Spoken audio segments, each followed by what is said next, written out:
കെട്ടിപ്പൊക്കിയെടുത്ത ചാരക്കേസിൽ നമ്പിനാരായണൻ നേരിട്ട കടുത്ത പീഡനങ്ങളിൽ അദ്ദേഹം നടത്തിയ നിയമപോരാട്ടത്തിന്റെ വിജയമായി ആ അരക്കോടിയുടെ വാർത്ത ആഘോഷിക്കപ്പെടുമ്പോൾ അതിന്റെ ചുവട് പിടിച്ച് മാത്രം ചർച്ച ചെയ്യപ്പെടേണ്ട ഒന്നായി കരുണാകരൻ മാറിയതും ആ രാഷ്ട്രീയ ഗൂഢാലോചനയല്ലാതെ മറ്റൊന്നുമല്ല.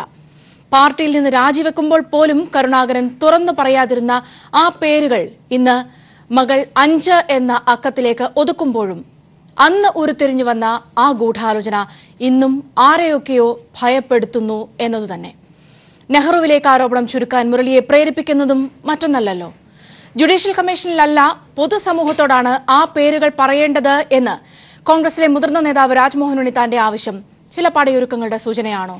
പൊതുസമൂഹത്തിന് മുന്നിൽ കരുണാകരന്റെ യശസ് വിഷയാധിഷ്ഠിതമായി കരുണാകരന്റെ യശസ് തിരിച്ചുപിടിക്കേണ്ടത് ആരാണ്? ന്യൂസ് ആൻഡ് വിസ് ഇന്ന് ചർച്ച ചെയ്യുന്നത് ഇവയൊക്കെയാണ്. പൊതുസമൂഹത്തിന് മുന്നിൽ കരുണാകരന്റെ മുഖം രക്ഷിക്കേണ്ട ഉത്തരവാദിത്തം ആർക്കാണ്? ചാരക്കേസും കരുണാകര വിഷയവും തള്ളിക്കളഞ്ഞ് കോൺഗ്രസിന് മുന്നോട്ട് പോകാനാകുമോ? പത്മജ പറഞ്ഞ ആ 5 എന്ന പേരുകൾ വെളിപ്പെടുത്താത്തത് എന്ത്? എന്നോ കഴിഞ്ഞുപോയ പാർട്ടിയുടെ ആഭ്യന്തര വിഷയമായി ഒതുക്കി തീർക്കാനാണോ ശ്രമം? കരുണാകരന്റെ ഓർമ്മകൾ കോൺഗ്രസിനെ ഇങ്ങനെ വേട്ടയാടിക്കൊണ്ടേയിരിക്കുന്നു. ചാരക്കേസുമായി ബന്ധപ്പെട്ട നമ്പി നാരായണൻ അനുകൂലമായ കോടതി വിധിക്ക് ഇപ്പുറം എന്തൊക്കെയാണ് സംഭവിക്കുന്നത്, എന്തൊക്കെയാണ് സംഭവിക്കേണ്ടത്, എന്തൊക്കെയാണ് സംഭവിക്കരുത് എന്ന കണക്കുകൂട്ടലുകൾ നടക്കുന്നത്? ഇത് കോൺഗ്രസ് എന്ന പാർട്ടി എങ്ങനെയാണ് കൈകാര്യം ചെയ്യുന്നത് എന്നതടക്കം ഉറ്റുനോക്കിക്കൊണ്ടിരിക്കുന്ന ഈ ഒരു പശ്ചാത്തലത്തിലാണ് കഴിഞ്ഞ ദിവസം പത്മജയും മുരളീധരനും പറഞ്ഞ കാര്യങ്ങളെ എടുത്തു പറഞ്ഞുകൊണ്ട് അതിന് മറുപടി എന്നോണം ചില കാര്യങ്ങൾ രാജ്മോഹൻ ഉണ്ണിത്താനും സൂചിപ്പിക്കുന്നത്. ഈ ഒരു വിഷയം കോൺഗ്രസിന് അത്ര പെട്ടെന്ന് തള്ളിക്കളയാനാവില്ല എന്ന തരത്തിലേക്ക് വരുമ്പോൾ ഇനി എങ്ങനെയായിരിക്കും കാര്യങ്ങൾ കൈകാര്യം ചെയ്യപ്പെടുക എന്നതാണ് ഇന്ന് നമ്മൾ ചർച്ച ചെയ്യുന്നത്. ചർച്ചയിൽ തത്സമയം പങ്കുചേർന്നത് ആലപ്പുഴ സ്റ്റുഡിയോയിൽ നിന്നും ശ്രീ അനിൽ ബോസ്, കോൺഗ്രസ് നേതാവ്, അദ്ദേഹം ചേരുന്നതാണ്. ട്രിവാൻഡ്രം സ്റ്റുഡിയോയിൽ നിന്നും ശ്രീ ജേക്കബ് ജോർജ് അദ്ദേഹം ചേരുന്നുണ്ട്. ശ്രീ റെജി ലൂക്കോസ് കൊച്ചിയിൽ നിന്നും ചേരുന്നതാണ്. ശ്രീ എസ് കെ സജീഷ് കാലിക്കറ്റ് സ്റ്റുഡിയോയിൽ നിന്നും തത്സമയം ചേരുന്നതാണ്. ചർച്ചയിലേക്ക് വരികയാണ് അതിഥികളിലേക്ക്. ആദ്യം തന്നെ ശ്രീ ജേക്കബ് ജോർജ്, ഒരുപക്ഷെ കോൺഗ്രസ് രാഷ്ട്രീയത്തെ വളരെ അടുത്തു നിന്ന് വിശകലനം ചെയ്യാനും പ്രത്യേകിച്ച് സമീപ രാഷ്ട്രീയം മാത്രമല്ല പല തരത്തിലുള്ള വിഷയങ്ങൾ കോൺഗ്രസിനെ ഓരോ ഘട്ടത്തിൽ ആ വിധത്തിൽ ആകുലപ്പെടുത്തിയിട്ടുള്ളപ്പോഴും അതിനെ വളരെ ഫലവത്തായി വിശകലനം ചെയ്യുന്ന ഒരു വ്യക്തി എന്ന നിലയിൽ തന്നെ ആദ്യം തന്നെ താങ്കളിലേക്ക് വരികയാണ്. നമ്മൾ 2 ദിവസം മുമ്പ് വന്ന നമ്പി നാരായണന്റെ വിധിയുമായി ബന്ധപ്പെട്ട് വീണ്ടും ചാരക്കേസും കരുണാകര വിഷയവും ഒക്കെ ഉയർന്നു വരുമ്പോൾ നമ്മൾ കണ്ടതാണ് കരുണാകരന്റെ മക്കളുടെ പ്രതികരണം. ഇന്നിപ്പോൾ ഏറ്റവും പുതുതായി ആ വിഷയത്തിൽ ഒരു പ്രതികരണം വന്നിരിക്കുന്നത് രാജ്മോഹൻ ഉണ്ണിത്താന്റെയാണ്. അത് പൊതുസമൂഹത്തോടാണ് ആ പേരുകൾ വെളിപ്പെടുത്തേണ്ടത് എന്ന പത്മജിയോടുള്ള ആവശ്യം. പക്ഷെ അതിനൊക്കെ അപ്പുറത്ത് നിന്നുകൊണ്ട് കോൺഗ്രസ് യഥാർത്ഥത്തിൽ ഇവിടെ എന്താണ് ഉദ്ദേശിക്കുന്നത്? എനിക്ക് കോൺഗ്രസ് ഇതേക്കുറിച്ച് ഒന്നും ഉദ്ദേശിക്കുന്നില്ലെന്നാണ് എനിക്ക് തോന്നുന്നത്. കോൺഗ്രസിന് ഒന്നും ഉദ്ദേശിക്കാൻ മുരളീധരൻ പറഞ്ഞ ആ ഒരു വിഷയം തന്നെയാണ് കെൽപ്പില്ല. അതെ, അതിനുള്ള ഒരു സ്ഥിതിയല്ല. കാരണം ഒരു 94-95 കാലഘട്ടത്തിലുണ്ടായ രാഷ്ട്രീയം, ആ രാഷ്ട്രീയത്തിലെ പ്രധാനപ്പെട്ട ഒരു ഘടകമായിരുന്നു കരുണാകരനെ പുറത്താക്കൽ. ആ കരുണാകരനെതിരെയുള്ള നീക്കങ്ങൾക്ക് കിട്ടിയ എല്ലാ ആയുധങ്ങളും ആന്റണി പക്ഷം പ്രയോഗിച്ചു എന്നുള്ളതാണ് ചരിത്രത്തിലെ ഒരു വസ്തുത. അതിലേറ്റവും ഒടുവിൽ കിട്ടിയ ആയുധമാണ് ഈ ചാരക്കേസ് വെച്ചിട്ട് കരുണാകരനെ നാണം കെടുത്തി, രാജ്യദ്രോഹിയായിട്ട് മുദ്രകുത്തി, പുറത്തിറങ്ങാൻ വയ്യാത്ത സ്ഥിതി. കോൺഗ്രസ് മുഖ്യമന്ത്രിയാണ് എന്നോർക്കണം. ഞാൻ അതുവരേക്കും കരുണാകരനെ കാര്യമായിട്ട് അനുകൂലിച്ച് എഴുതുന്ന ഒരു പത്രപ്രവർത്തനമായിരുന്നില്ല. പക്ഷേ ഇത്ര ദയനീയമായിട്ടും ക്രൂരമായിട്ടും നീചമായിട്ടും നിന്ദ്യമായിട്ടും കരുണാകരനെതിരെ കോൺഗ്രസ്സുകാർ തന്നെ ഇടപെടുന്നത് കണ്ടിട്ട് ഞാൻ അദ്ദേഹവുമായിട്ട് അല്ലെങ്കിൽ തന്നെ അദ്ദേഹം എന്നോട് നല്ല ചങ്ങാത്തത്തിലായിരുന്നു. കരുണാകരനെതിരെ എഴുതിയത് കൊണ്ട് എന്നോട് ഒരിക്കലും വിരോധം കാണിച്ചിട്ടില്ല. അതാണ് കരുണാകരൻ്റെ മഹത്വമായിട്ട് ഞാൻ കാണുന്നത്. അന്നും ഇന്നും എത്ര മോശമായ റിപ്പോർട്ട് ഞാൻ മാതൃഭൂമിയിലായിരുന്നപ്പോഴും ഇന്ത്യ ടുഡേയിലായിരുന്നപ്പോഴും മാതൃഭൂമിയിലൊക്കെ 1-ാം പേജിൽ ഒക്കെ അച്ചടിച്ച് വന്ന കരുണാകര വിരുദ്ധ സ്റ്റോറികൾ ഇതൊക്കെയാണെങ്കിലും കരുണാകരൻ എന്നോടൊരു ലോഹിയോ കുറവും കാണിച്ചിട്ടില്ല. പിന്നെ അവസാനം ഞാൻ കുറെ കൂടെ അടുത്തു. അപ്പോഴാണ് മനസ്സിലായത് ഒറ്റപ്പെട്ട് ക്ലിഫ് ഹൗസിൽ കഴിയുന്ന കരുണാകരൻ. ഇനിയിപ്പോൾ ആ കാര്യങ്ങളൊക്കെ ഓർത്തെടുക്കാൻ കോൺഗ്രസ്സുകാർക്ക് തന്നെ പ്രയാസമാണ്. തിരുവനന്തപുരത്ത് പ്രത്യേകിച്ച് നമ്മൾ തിരുവനന്തപുരത്താണല്ലോ ഇരിക്കുന്നത്. കരുണാകരനെ അനുകൂലിച്ച കരുണാകരനെ അങ്ങേയറ്റം സ്നേഹിച്ച ആദരവോടെ കണ്ട ധാരാളം കോൺഗ്രസ് പ്രവർത്തകർ തിരുവനന്തപുരത്തുണ്ടായിരുന്നു. ഇന്നും അവരുണ്ടാവണം. അന്ന് കേരളത്തിൽ അങ്ങോളം ഇങ്ങോളം കേരളത്തിൽ എവിടെ പോയാലും കരുണാകരന് കുറേ ആൾക്കാർ കാണും. കരുണാകരൻ്റെ ഒരു നേതൃത്വം എന്ന് പറയുന്നത്, കരുണാകരൻ്റെ നേതൃത്വം, അദ്ദേഹത്തിൻ്റെ ശൈലി, അദ്ദേഹത്തിൻ്റെ വ്യക്തിപ്രഭാവം ഒന്ന് വേറെയാണ്. ഞാൻ പറയുന്നത് ഇപ്പോൾ ഒറ്റ ഉദാഹരണത്തിന് നമ്മുടെ ചാരക്കേസിലെ രമൺ ശ്രീവാസ്തവയുടെ കാര്യം മതി. രമൺ ശ്രീവാസ്തവയും കരുണാകരനും തമ്മിൽ നല്ല ബന്ധമുണ്ടായിരുന്നു. അദ്ദേഹത്തിൻ്റെ ഒരു വത്സല ശിഷ്യൻ പോലെയായിരുന്നു ശ്രീവാസ്തവയെ സസ്പെൻഡ് ചെയ്യാൻ തയ്യാറായിരുന്നുവെങ്കിൽ, കുറഞ്ഞപക്ഷം സസ്പെൻഡ് ചെയ്യാനെങ്കിലും തയ്യാറായിരുന്നുവെങ്കിൽ തീർച്ചയായിട്ടും കേരള രാഷ്ട്രീയം, കോൺഗ്രസ് രാഷ്ട്രീയം ഈ വഴിക്ക് ആകുമായിരുന്നില്ല പോയത്. സസ്പെൻഡ് ചെയ്യണമെന്നൊരു ആവശ്യം മാത്രമേ കോൺഗ്രസ്സുകാർ ഉന്നയിച്ചുള്ളൂ. അതിന് അദ്ദേഹം തയ്യാറായില്ല. കാരണം അത്രയ്ക്ക് സ്ട്രോങ് ആയിരുന്നു കരുണാകരൻ. അദ്ദേഹം കുറ്റം ചെയ്തിട്ട് ഒരു തെളിവ് എൻ്റെ മുമ്പിൽ കൊണ്ടുവന്നിട്ടില്ല. ഞാനിതിനെ സസ്പെൻഡ് ചെയ്യുന്നുള്ള ഒരു നിലപാടിൽ ഉറച്ചു നിന്നത് കൊണ്ട് മാത്രമാണ് കരുണാകരൻ ആ സ്ഥാനം നഷ്ടമായത് എന്നാണ് ഞാൻ അന്ന് നമ്മൾ നേരിട്ട് കണ്ട രാഷ്ട്രീയത്തിൽ നിന്ന് എനിക്ക് മനസ്സിലാക്കുന്നത്. അവിടെയാണ് ശ്രീ അനിൽ ബോസ താങ്കളുടെ പ്രതികരണത്തിലേക്ക് തന്നെ വരികയാണ്. അതായത് ഇവിടെ ശ്രീ ജേക്കബ് ജോർജ് സൂചിപ്പിച്ചതുപോലെ തന്നെ അന്നത്തെ ആ പുറത്താക്കൽ എന്ന് പറയുന്നത് യഥാർത്ഥത്തിൽ കരുണാകരൻ എന്ന ലീഡർ എന്ന് വിളിക്കുന്ന ആ കൗശലക്കാരനായ രാഷ്ട്രീയക്കാരൻ്റെ ഒരു രാഷ്ട്രീയ ജീവിതത്തിലെ ഒരു പതനമായി പോലും തീർന്നുവെന്ന് നമുക്ക് രാഷ്ട്രീയ ചരിത്രം പരിശോധിച്ചാൽ മനസ്സിലാക്കാം. പിന്നീട് തിരികെ അദ്ദേഹം കോൺഗ്രസിൽ നിന്ന് പുറത്തു പോകുന്നു. തിരികെ കയറാനുള്ള ശ്രമങ്ങൾ ഒരുപക്ഷെ ഏറ്റവും ഒടുവിൽ ഇപ്പോൾ മുരളീധരൻ അടക്കം പത്മജി അടക്കം എടുക്കുന്ന നിലപാടുകൾ പോലും ഒക്കെ പരിശോധിച്ചാൽ നമുക്ക് അതിൻ്റെ തിക്തഫലം തന്നെയാണ്, അല്ലെങ്കിൽ അന്നത്തെ ആ കാൽക്കുലേഷനുകളുടെ ഫലമാണ് എന്ന രീതിയിലൊക്കെ വിലയിരുത്തി പോകുകയും ചെയ്യുന്നുണ്ട്. ഈ ഒരു പശ്ചാത്തലത്തിലാണ് ഞാൻ ആദ്യം സൂചിപ്പിച്ചതുപോലെ തന്നെ രാജ്മോഹൻ ഉണ്ണിത്താനും പറയുന്നു, ഇത് പറയേണ്ടത് പൊതുസമൂഹത്തോടാണ്. യഥാർത്ഥത്തിൽ അത് ശരിയല്ലേ? ഇവിടെ കോൺഗ്രസ് ഈ വിഷയം പരിശോധിക്കുന്നില്ലയോ? അത് കോൺഗ്രസിന്റെ ഇപ്പോഴത്തെ ഒരു സാഹചര്യത്തിൽ പരിശോധിക്കാനുള്ള ഒരു കെൽപ്പില്ല എന്ന രീതിയിൽ പലതരത്തിലുള്ള അഭിപ്രായങ്ങൾ വരുന്ന ഘട്ടത്തിലും പൊതുസമൂഹത്തോട് ഇക്കാര്യങ്ങൾ വെളിപ്പെടുത്തേണ്ട ഒരു ചുമതല എവിടെയൊക്കെയോ ഇല്ലയോ? അതിൽ നിന്നും മാറി നിൽക്കാൻ എത്രത്തോളം കഴിയും? ശ്രീ അനിൽ ബോസ്.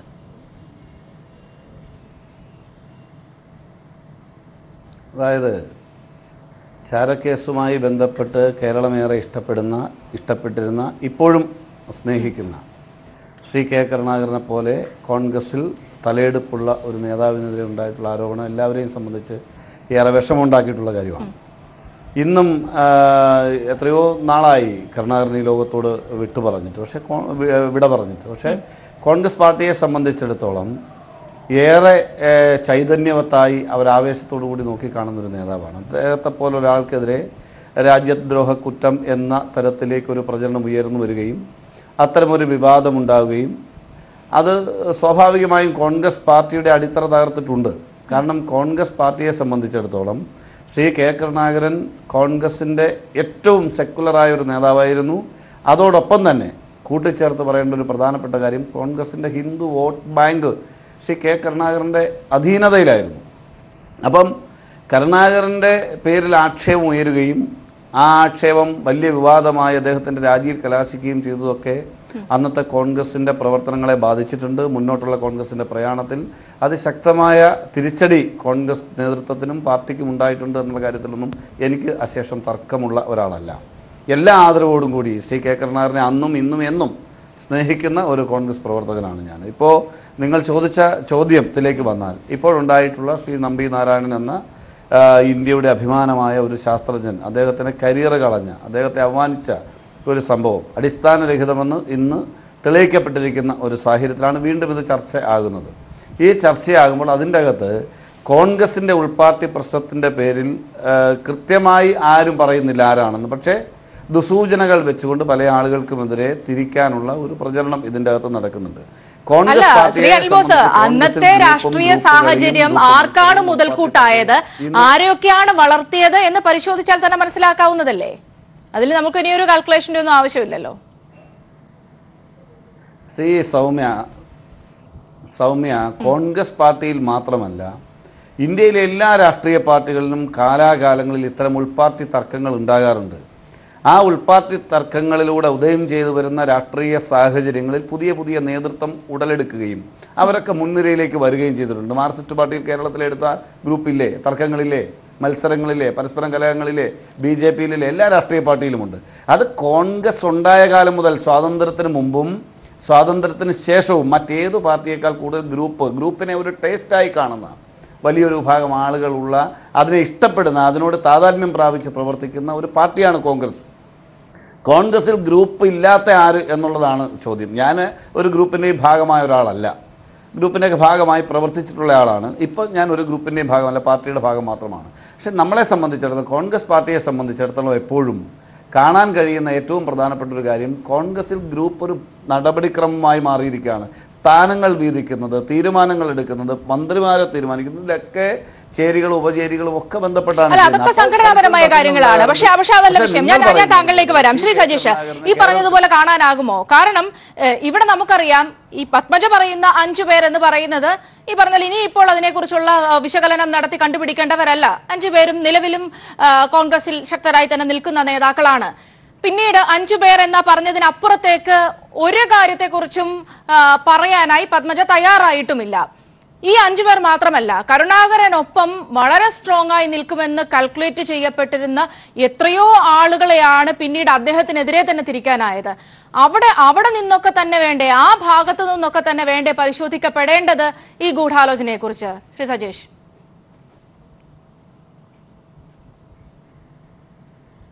തീർച്ചയായും കേരളത്തിലെ കോൺഗ്രസ് രാഷ്ട്രീയം ഇപ്പോൾ ഉമിത്തി പോലെ കത്തിക്കൊണ്ടിരിക്കുകയാണ്. അതിനകത്ത് ഒരുപാട് തീ ഇരിക്കുന്നുണ്ട്. ആ തീ കത്തിക്കാൻ വേണ്ടി പലരും ഇനി ആ തീ ആളിപ്പടരുന്ന സാഹചര്യമൊക്കെ ഉണ്ടാകും. അപ്പോൾ ആദ്യത്തെ ഒരു ചെറിയ കത്തൽ മാത്രമായിട്ടാണ് നമുക്ക് ശ്രീ രാജ്മോഹൻ ഉണ്ണിത്താൻ്റെ പ്രസ്താവനയെ കാണാൻ വേണ്ടി പറ്റൂ. മറ്റാർക്കും ഇത് ഭയം കൊണ്ടാണ്, അവരാരും പ്രതികരിക്കുന്നില്ല. ശ്രീ ഉമ്മൻചാണ്ടി പ്രതികരിക്കുന്നില്ല, പ്രതിപക്ഷ നേതാവ് ശ്രീ രമേശ് ചെന്നിത്തല പ്രതികരിച്ചിട്ടില്ല, KPCC പ്രസിഡന്റ് MM ഹസൻ പ്രതികരിക്കുന്നില്ല, ആരും പ്രതികരിക്കാൻ വേണ്ടി തയ്യാറാവില്ല. കാരണം വളരെ കോൺഗ്രസിൻ്റെ അടിത്തറ പോലും ഇളക്കാൻ കഴിയുന്ന രീതിയിൽ, അപകടകരമായ രീതിയിൽ ഈ സംഭവവികാസങ്ങൾ നാളെ മാറാൻ വേണ്ടി പോവുകയാണ്. ഒരു ജുഡീഷ്യൽ കമ്മീഷന്റെ അന്വേഷണത്തിന്റെ പരിക്കിൽ നിന്ന്, സോളാർ കമ്മീഷന്റെ പരിക്കിൽ നിന്ന് ഉമ്മൻചാണ്ടിക്കും കൂട്ടർക്കും രക്ഷപ്പെടാൻ ഇനിയും കഴിഞ്ഞിട്ടില്ല. അത് കേരളീയ പൊതുസമൂഹത്തിന്റെ മുന്നിൽ നിൽക്കുകയാണ്. അതിന്റെ പുറമെയാണ് ഇപ്പോൾ ജസ്റ്റിസ് ജെയിംസ് കമ്മീഷൻ വരാൻ വേണ്ടി പോകുന്നത്. അതിന്റെ മുന്നിലേക്കാണ് വെളിപ്പെടുത്തൽ വരാൻ വേണ്ടി പോകുന്നത്. മാത്രമല്ല, നമ്മൾ കാണേണ്ട ഒരു പ്രധാനപ്പെട്ട വിഷയം, ഇതിനകത്ത് ഒരു നഷ്ടപരിഹാര തുക ഇപ്പോൾ കേരളത്തിലെ ഗവൺമെന്റിന്റെ ജനങ്ങളുടെ മുന്നിൽ ഒരു ബാധ്യതയായി വന്നിരിക്കുകയാണ്. ഇപ്പൊ കേരളം ആകെ വലിയ സാമ്പത്തിക പ്രതിസന്ധിയിൽ നിൽക്കുമ്പോഴാണ് 50 ലക്ഷം രൂപയുടെ ബാധ്യത ഇവരുടെ കോൺഗ്രസിന്റെ ഗ്രൂപ്പ് കളിയുടെ ഭാഗമായി ഇപ്പോൾ കേരളത്തിലെ ജനങ്ങളുടെ തലയിലേക്ക് വന്നിട്ടുള്ളത്. ആദ്യം കോൺഗ്രസിന്റെ നേതാക്കന്മാർ തയ്യാറാകേണ്ടത് അത് അവർ KPCC അടക്കാനോ അല്ലെങ്കിൽ അതിന് നേതൃത്വം കൊടുത്ത, അന്നത്തെ ഈ കളിക്ക് നേതൃത്വം കൊടുത്ത ബഹുമാനായ ഉമ്മൻചാണ്ടി അടക്കാനോ തയ്യാറാകണം. ഒന്ന്. രണ്ടാമത്തെ വിഷയം എന്താണ്, നമ്മൾ കാണേണ്ടത് ISROയുടെ ഒരു മുന്നേറ്റത്തിന്റെ ഘട്ടത്തിലാണ് ഈ സംഭവം ഉണ്ടാകുന്നത്. ക്രയോജനിക് സാങ്കേതികവിദ്യ ഉൾപ്പെടെ മുന്നേറുന്ന ഒരു ഘട്ടത്തിൽ. അപ്പൊ അതിനകത്തുൾപ്പെടെ ഇപ്പോ സംശയം നേരെ തിരിഞ്ഞ് ISRO ഉൾപ്പെടെ ദുർബലപ്പെടുത്താനുള്ള ഒരു ശ്രമത്തിന്റെ ഭാഗമാണോ ഈ ഗൂഢാലോചന എന്നുൾപ്പെടെ സംശയിക്കുന്ന നിലയിലേക്ക് വന്നിരിക്കുന്നു. എന്ന് പറഞ്ഞാൽ സ്വന്തം താല്പര്യങ്ങൾക്ക് വേണ്ടി രാജ്യത്തിന്റെ താല്പര്യം, ഈ രാജ്യത്തെ ജനങ്ങളുടെ ആകെ താല്പര്യം, ISRO ഉൾപ്പെടെയുള്ള ഒരു ശാസ്ത്ര സാങ്കേതിക സംവിധാനത്തിന്റെ, നമ്മുടെ രാജ്യത്തിന്റെ അഭിമാനമായ ഒരു കേന്ദ്രത്തിന്റെ മുന്നോട്ടുള്ള പോക്ക്, ഇതിനെല്ലാം തടസ്സപ്പെടുന്ന രീതിയിൽ മാറിയിരിക്കുന്നു. ഇത് വളരെ അപകടകരമായ സാഹചര്യത്തിലേക്ക് തീർച്ചയായും അവിടെ തന്നെയാണ്. അതായത് നമുക്കറിയാം, ഇവിടെ നിലവിൽ CIA-യുടെ ഒരു ഇടപെടലുമായി ബന്ധപ്പെട്ട ആരോപണമൊക്കെ നിലനിൽക്കുന്നുണ്ട്. ശ്രീ റെജി ലൂക്കോസ്, ഇവിടെ സൂചിപ്പിക്കപ്പെട്ടതുപോലെ തന്നെ ആദ്യഘട്ടത്തിൽ നമ്മൾ സംസാരിച്ച ഒരു വിഷയം, അത് ഗൗരവകരമായി തന്നെ വീണ്ടും ചർച്ചയിലേക്ക് വരേണ്ടതുണ്ട്. കാരണം ഇപ്പോൾ കോൺഗ്രസിനെ സംബന്ധിച്ചിടത്തോളം ഈ ഒരു വിഷയം, ഇവിടെ ശ്രീ സജീഷ് സൂചിപ്പിച്ചതുപോലെ തന്നെ ഇതൊരു കനലായി അവിടെ കിടക്കുകയാണ്. അത് പുകഞ്ഞു വരും പുറത്തേക്ക്. പക്ഷേ അതിലേക്ക് എത്താനുള്ള, അതിനെ സ്വയം പ്രതിരോധിക്കാനുള്ള ഒരു കെൽപ്പ് നിലവിൽ കോൺഗ്രസിനെ സംബന്ധിച്ചിടത്തോളം ഇല്ല എന്ന് വിശകലനം ചെയ്യപ്പെടുമ്പോൾ, എന്നാൽ രാജ്മോഹൻ ഉണ്ണിത്താനെ പോലെയുള്ള ആളുകളുടെ നിലപാടുകൾ ഒരുപക്ഷെ തുടർന്ന് അങ്ങോട്ട് ഇത്തരം വിഷയങ്ങളിലൊക്കെ തന്നെയും ഗൗരവതരമായി, പ്രത്യേകിച്ച് നമുക്കറിയാം ഒരു തെരഞ്ഞെടുപ്പിന് വരാനിരിക്കുകയാണ്, ലോക്സഭാ തെരഞ്ഞെടുപ്പ് വരാനിരിക്കുകയാണ്. ഇത്തരം ഘട്ടങ്ങളിലൊക്കെ തന്നെയും കോൺഗ്രസിന് ഈ വിഷയം പരിശോധിക്കാതെ ഈ വിഷയത്തിൽ ഒരു പൊതുസമൂഹത്തിൽ ഒരു നിലപാടെടുക്കാതെ മുൻപോട്ട് പോകുക എന്നത് എത്രത്തോളം ആശ്വാസകരമായിരിക്കും? ശ്രീ റെജി ലൂക്കോസ്. ആശ്വാസകരമായിരിക്കത്തില്ല. കാരണം എന്താ വെച്ചാൽ കെ കരുണാകരൻ എന്ന് പറയുന്ന രാഷ്ട്രീയ നേതാവ് ഒരു പരിധിവരെ ഈ കോൺഗ്രസ് എന്ന് പറയുന്ന രാഷ്ട്രീയ കക്ഷിയെ ചുമന്നുകൊണ്ട് തൻ്റെ ചുമലിലേറ്റ് കൊണ്ട് 9 നിയമസഭാ സാമാജികരുമായിട്ട് കേരളത്തിൽ വീണ്ടും പടർന്നു പന്തലിച്ച ഒരു എന്താ പറയുക ഒരു അതികായനായ രാഷ്ട്രീയ നേതാവായിരുന്നു. ആ രാഷ്ട്രീയ നേതാവിനെയാണ് എ ഗ്രൂപ്പ് എന്ന് പറയുന്ന ഒരു കേഡർ സ്വഭാവമുള്ള ഒരു ഗ്രൂപ്പ് അതിനീചമായ രീതിയിൽ ഒരു രാജ്യദ്രോഹിയുടെ പട്ടം ചാർത്തിക്കൊണ്ട് സ്വാതന്ത്ര്യ സമര സേനാനിയായിരുന്ന കെ കരുണാകരനെ കേരളീയ സമൂഹത്തിന് മുമ്പിൽ ഒരു പരിധിവരെ ഇന്ത്യയിൽ ആകമാനം തന്നെ അപഹാസ്യനായ ഒരു രാജ്യദ്രോഹിയായിട്ട് അവർ ചവിട്ടി പുറത്താക്കിയത്. ഇന്ന് രാജ്മോഹൻ ഉണ്ണിത്താൻ പറഞ്ഞ വാക്കുകൾക്ക് വളരെ പ്രസക്തിയുണ്ട്. അദ്ദേഹം എന്താ പറഞ്ഞ് ബഹുമാനപ്പെട്ട പത്മജ വേണുഗോപാൽ ഈ പറയുന്ന സുപ്രീം കോടതിയിലെ റിട്ടയർഡ് ജസ്റ്റിസിന്റെ നേതൃത്വത്തിലുള്ള ഒരു കമ്മിറ്റിയുടെ മുമ്പിൽ എന്നോട് ആവശ്യപ്പെട്ടാൽ ഈ പേരുകൾ പറയുമെന്ന് പറഞ്ഞത് അതൊരു ഒളിച്ചുകളിയാ. അവരാ പേര് കേരളീയ സമൂഹത്തിനോട് തന്നെയാണ് പറയേണ്ടത്. പേരുകളൊക്കെ നമുക്കറിയാം. കാരണം ഞാനത് ചൂണ്ടിക്കാണിക്കാൻ കാരണം ബഹുമാനപ്പെട്ട ചെറിയാമ്പൽപ്പ് കഴിഞ്ഞ ദിവസങ്ങളിൽ സുപ്രീം കോടതി വിധി വന്ന ആ ദിവസം നടന്ന പല ചർച്ചകളിൽ അദ്ദേഹം തുറന്നു പറഞ്ഞു എ ഗ്രൂപ്പിന്റെ പൂർണ്ണമായ രീതിയിലുള്ള ഒരു ഗൂഢാലോചനയായിരുന്നു. ആ ഗൂഢാലോചനയിൽ താനും അറിയാതെ പങ്കു ചേർന്നിട്ടുണ്ട്. അതിന്റെ കുറ്റബോധത്താൽ ബഹുമാനപ്പെട്ട കരുണാകരന്റെ അടുത്ത് പോയി അദ്ദേഹം മാപ്പ് ചോദിച്ചിട്ടുണ്ട്. അപ്പൊ ഇതിൽ നിന്നെല്ലാം വളരെ വ്യക്തമാകുന്നത് തന്റെ ഇടമില്ലാത്ത മക്കളാണ് കരുണാകരന്റെ മക്കളായിട്ട് ഇന്ന് കേരളത്തിൽ ജീവിച്ചിരിക്കുന്നത്. സ്വന്തം പിതാവിനേറ്റ ഏറ്റവും ഭീകരമായ മാനഹാനി തിരുത്താനും അദ്ദേഹത്തിന്റെ ഇമേജിനെ സംരക്ഷിക്കാനും മരണശേഷമെങ്കിലും ബാധ്യതപ്പെട്ട ഈ 2 മക്കളും ഇന്ന് ഒളിച്ചോടുകയാണ്. ഏറ്റവും ദയനീയം കെ മുരളീധരന്റെ കാര്യമാണ്. രാഷ്ട്രീയത്തിൽ ഇന്നുവരെ സ്ഥിരത കാണിക്കാത്ത ധാർമ്മികമായിട്ടൊരു രാഷ്ട്രീയ കാഴ്ചപ്പാടും കാണിക്കാത്തൊരു ചരിത്രം മാത്രമേ കെ മുരളീധരനുള്ളൂ. കെ മുരളീധരൻ എങ്ങനെയാണ് കേരളത്തിൽ രാഷ്ട്രീയ നേതാവായത്? അദ്ദേഹം രാഷ്ട്രീയ നേതാവായത് അദ്ദേഹത്തിന്റെ രാഷ്ട്രീയ പാരമ്പര്യം കൊണ്ടല്ല, അച്ഛന്റെ പാരമ്പര്യം കൊണ്ട. ഗൾഫിൽ ജോലിക്ക് വിട്ട ഈ മുരളീധരനെ ഒരു സുപ്രഭാതത്തിൽ നേരം എടുത്തപ്പോൾ സേവാദൾ എന്ന് പറയുന്ന കടലാശ്ര സംഘടനയുടെ പോലും ബലമില്ലാത്തൊരു പ്രസ്ഥാനത്തിന്റെ ചെയർമാൻ ആയിക്കൊണ്ട് ഒരു മൂത്രശങ്കയുടെ പേരിൽ 2 നേതാക്കളുടെ അഡ്ജസ്റ്റ്മെന്റ് ആയിരുന്നു കരുണാകരന്റെയും എ കരുണയുടെയും. അങ്ങനെ ഒരു ലോക്സഭാ സ്ഥാനാർത്ഥിയിലൂടെ അന്നൊരു ട്രെൻഡായിരുന്നു കോൺഗ്രസ്. അദ്ദേഹം വിജയിച്ചു വന്നു. അതിനുശേഷമുള്ള ചരിത്രം നമുക്കെല്ലാം അറിയാമല്ലോ. ഈ മുരളീധരൻ തന്നെയാണ് എ കരുണയെ കുറിച്ച് പറഞ്ഞത് മുക്കാലിൽ കെട്ടിയടിക്കണമെന്ന്. അതേ കരുണാകരൻ അതേ എ കരുണ തന്നെ പല ഘട്ടങ്ങളിലും ഈ മനുഷ്യനെ സഹായിച്ചിട്ടുണ്ട്. എന്നാൽ ഇദ്ദേഹം ചെയ്തെന്താ? അവസാന നാളുകൾക്ക് മുമ്പ് ഈ കെ കരുണാകരൻ എന്ന് പറഞ്ഞ അതികായനായ രാഷ്ട്രീയ നേതാവിനെ പുകച്ച് പുറത്ത് ചാടിച്ച് കോൺഗ്രസിൽ നിന്നും മറ്റൊരു കക്ഷി ഉണ്ടാക്കി DAC എന്ന് പറഞ്ഞുകൊണ്ട്. എന്നിട്ട് ഈ കക്ഷിയും ചുമന്നുകൊണ്ട് നടന്നിട്ട് ഇടതുപക്ഷ പ്രസ്ഥാനത്തിന്റെ തിണ്ണനിറങ്ങി ഇടതുപക്ഷ പ്രസ്ഥാനമാണ് കേരളത്തിലെ ഏറ്റവും വലിയ രാഷ്ട്രീയ പ്രസ്ഥാനമെന്നും കേരളത്തിലെ ജനങ്ങൾക്ക് വിശ്വാസമുള്ള പ്രസ്ഥാനം ഇടതുപക്ഷമാണെന്നും പറഞ്ഞ് മാസങ്ങളോളം നിരങ്ങി നീങ്ങിട്ട് കെ മുരളീധരന്റെ ചരിത്രം മനസ്സിലാക്കിയ ഇടതുപക്ഷം അത്ര ഒരു കെടിയിൽ വീഴാതെ കൊണ്ട് ഇദ്ദേഹത്തിനെ ഒരു തരത്തിൽ എടുക്കാൻ വന്നപ്പോൾ അദ്ദേഹം എന്തുവേണ്ടി NCP എന്ന് പറയുന്ന രാഷ്ട്രീയ പ്രസ്ഥാനത്തിന്റെ കൂട്ടിൽ കയറി ആ NCPയും ചുമന്നുകൊണ്ട് വീണ്ടും കുറെ ശ്രമം നടത്തിയിട്ടും അവിടുന്ന് പാലിച്ചു പറ്റി. താൻ ഏതെല്ലാം രീതിയിൽ അപമാനിച്ചോ അമൂൽ പട്ടേൽ എന്നും മദാമി എന്നും വിളിച്ച് കളിയാക്കിയ സാക്ഷാൽ സോണിയാഗാന്ധിയുടെ കാൽക്കലിൽ വീണ് അപരാധം, അതായത് സർവ്വ അപരാധങ്ങളും ക്ഷമിക്കണമെന്നും പറഞ്ഞുകൊണ്ട് അദ്ദേഹം കാൽക്കൽ വീണ് കേരളത്തിലെ അദ്ദേഹത്തിന്റെ തന്നെ പിന്തുടർച്ചക്കാർ അല്ല അദ്ദേഹത്തിന്റെ തന്നെ നേതൃസ്ഥാനത്ത് നിൽക്കുന്ന രമേശ് ചെന്നിത്തല ഉമ്മൻചാണ്ടിയൊക്കെ ഇദ്ദേഹത്തിന് എത്രയോ പ്രാവശ്യം പരിഹസിച്ചു. എന്നിട്ട് പോലും താൻ ഇനി ഒരു വിവാദത്തിലും പങ്കെടുക്കുകയില്ലെന്ന് പറഞ്ഞുകൊണ്ടാണ് കോൺഗ്രസിലേക്ക് തിരിച്ചു വന്നത്. അപ്പൊ ഇദ്ദേഹത്തിന് യാതൊരു രാഷ്ട്രീയ സ്ഥിരതയുമില്ല. തന്നെയുമല്ല കോൺഗ്രസ് തിരിച്ചു വന്ന് അദ്ദേഹം ചെയ്തെന്താ? രമേശ് ചെന്നിത്തലയുടെ അനുയായി ഐ ഗ്രൂപ്പിലാണ് ശ്രീ മുരളീധരൻ തന്റെ പക്ഷേ ശ്രീ റെജി ഡുക്കോസ് പറഞ്ഞതുപോലെ തന്നെ ശ്രീ ജേക്കബ് ജോർജ് മുരളീധരന് കോൺഗ്രസിലേക്ക് തിരികെ എത്തുക എന്ന് പറയുന്നതിന്റെ അദ്ദേഹത്തിന് മുൻപിലുള്ള ഏക ഓപ്ഷനുകളായിരുന്നു അത്. കാരണം കരുണാകരൻ തിരികെ വരാനുള്ള ശ്രമങ്ങൾ നടത്തിയപ്പോൾ അദ്ദേഹത്തെ എങ്ങനെയൊക്കെയാണ് അദ്ദേഹത്തിനെതിരെ കരുനീക്കങ്ങൾ നടത്തിയത് എന്ന ഒരു കാലഘട്ടം കണ്ടതാണ്. ആ ഒരു ഘട്ടത്തിൽ നിന്നുകൊണ്ടാണ് ഈ ഇതുവരെ എത്തിയത്. പിന്നീട് ഇപ്പോൾ മുരളീധരൻ എടുക്കുന്ന നിലപാടും ആ വിധത്തിൽ വിമർശിക്കപ്പെട്ടിട്ടും ഒരു മകൻ എന്ന ഒരു ഉത്തരവാദിത്വം പോലും മാറ്റിവെച്ചുകൊണ്ട് അദ്ദേഹം തന്റെ നിലനിൽപ്പിലേക്ക് കൂടുതൽ ചിന്തിക്കുന്നതും ഒക്കെ അതുകൊണ്ടാകാം. അതിനും അപ്പുറത്ത് നിന്നുകൊണ്ട് ഈ പത്മജ പറയുന്നത് പോലെ തന്നെ കമ്മീഷന് മുൻപാകെ എത്തുമ്പോൾ പേരുകൾ വെളിപ്പെടുത്താം എന്നതൊക്കെ പറയുന്നതിനപ്പുറത്ത് അതൊക്കെ ചില ന്യായീകരണങ്ങളാണോ? കാരണം ഇനി കമ്മീഷന്റെ ഈ ടേംസ് ഓഫ് റെഫറൻസിൽ ഇതൊക്കെ വരണം എന്നുള്ളത് പോലും അല്ല. കോൺഗ്രസിൽ അന്ന് ഒരിക്കലും ഒരു പാർട്ടിയിലും സംഭവിക്കാത്ത തരത്തിലാണ് കരുണാകരനെതിരെ ആക്രമണം നടത്തിയത്. പ്രതിപക്ഷമല്ല, കോൺഗ്രസ്സുകാർ തന്നെയാണ്. അത് ഒരു ശരിക്കും എല്ലാ അതിരുകളെ ലംഘിച്ചും കൊണ്ടുള്ള ഒരു നീക്കമായിരുന്നു, ഒരു പുറപ്പാട് തന്നെയായിരുന്നു. ശരിക്കും ഐ ഗ്രൂപ്പിന്റെ കയ്യിൽ നിന്ന് മുഖ്യമന്ത്രി സ്ഥാനം പിടിച്ചിറക്കാൻ വേണ്ടി ആ ലക്ഷ്യം വെച്ചുകൊണ്ട് നീക്കിയ ഒരു വലിയ വാർ റൂം, അതൊക്കെ ഞാനിവിടെ അവിടെ പോയിട്ടുണ്ട് കേട്ടോ. ഈ ഗൂഢാലോചനയൊക്കെ ഞാൻ നേരിട്ട് കണ്ടിട്ടുള്ളതാണ്, സംഭവിച്ചിട്ടുണ്ട്. പക്ഷേ അത് അന്നത്തെ രാഷ്ട്രീയമാണ്. ഇങ്ങനെയൊക്കെ സംഭവിച്ചിട്ടുണ്ട്, ഇങ്ങനെയൊക്കെ സംഭവിച്ചതാണ്, അങ്ങനെയാണ് കരുണാകരൻ്റെ സ്ഥാനം നഷ്ടപ്പെട്ടത് എന്ന് അറിഞ്ഞുകൊണ്ട് തന്നെയാണല്ലോ കെ മുരളീധരൻ ഇത്രയും കാലം കോൺഗ്രസിൽ നിന്നത്. ഇപ്പോൾ അവിഭാഗത്തായിരുന്ന കെ മുരളീധരനെ ഇപ്പോൾ ഉമ്മൻചാണ്ടിയുടെ വിശ്വസ്തനാണ്. അപ്പോൾ അവിടെ നിന്നും കൊണ്ട് ആന്റണി പക്ഷത്തെയോ ഉമ്മൻചാണ്ടിയെയോ ആന്റണിയോ എതിർക്കാൻ മുരളീധരന് കഴിയില്ല, രാഷ്ട്രീയമായിട്ട് കഴിയില്ല. അങ്ങനെ ചെയ്താൽ തന്നെ അത് രാഷ്ട്രീയമായിട്ട് ശരിയുമല്ല. അതുകൊണ്ടാണ് മുരളീധരൻ ഇപ്പോൾ എടുത്തിരിക്കുന്ന നിലപാട്. ആ നിലപാട് ഏറെക്കുറെ ശക്തമാണ്. ഒന്നിൽ തവണ അദ്ദേഹം അത് പറഞ്ഞു കഴിയുകയും ചെയ്തു. പത്മജയാണെങ്കിൽ രാഷ്ട്രീയമായിട്ട് ഒരു വലിയ ഒരു എൻറ്റിറ്റി അല്ല കോൺഗ്രസിൽ ഇപ്പോൾ. അതുകൊണ്ട് തന്നെ പത്മജ എന്ത് പറഞ്ഞാലും അതിന് ഒരു പരിധിയുണ്ട് സ്വാഭാവികമായിട്ടും. അതുകൊണ്ട് തന്നെ ഈ കരുണാകരൻ വിഷയം ISRO ചാരക്കേസിൽ സുപ്രീം കോടതി ആവർത്തിച്ച് പുറപ്പെടുവിച്ച വിധി എന്ന് തന്നെ പറയണം. ആ തീരുമാനം, അതേ തുടർന്നുണ്ടാകുന്ന അന്വേഷണം, ഇതൊന്നും കേരളത്തിലെ കോൺഗ്രസിൽ കാര്യമായ എന്തെങ്കിലും മാറ്റമോ ചേരിതിരിവോ ധ്രുവീകരണമോ ഉണ്ടാക്കുമെന്ന് ഞാൻ കരുതുന്നില്ല. അതായത് ഇപ്പോൾ ഈ ഉയർന്നു വന്ന ഉണ്ണിത്താന്റെ വാക്കുകൾ പോലെ ഇനി ഒരു ശബ്ദമുയരാനുള്ള സാധ്യതയില്ല. ഇല്ല, അത്തരം വാക്കുകൾക്ക് പോലും അത് ഒരു ഒറ്റപ്പെട്ട സംഭവമല്ലേ. ഈവൻ പത്മജിയുടെ വർത്തമാനം പോലും ഒറ്റപ്പെട്ട വർത്തമാനമായിരുന്നു. സ്വന്തം സഹോദരൻ കെ മുരളീധരൻ പോലും അതിന് കൂട്ടിയിരുന്നില്ല. പിന്നെ പത്മജിക്ക് അത് പറയാം. കാരണം ഞാനൊക്കെ ക്ലിഫ് ഹൗസിലെ അവസാനം മുഖ്യമന്ത്രിയുടെ അവസാന ദിവസമൊക്കെ പോകുമ്പോൾ പത്മജി മാത്രമേ അവിടെ ഉണ്ടാവുള്ളൂ.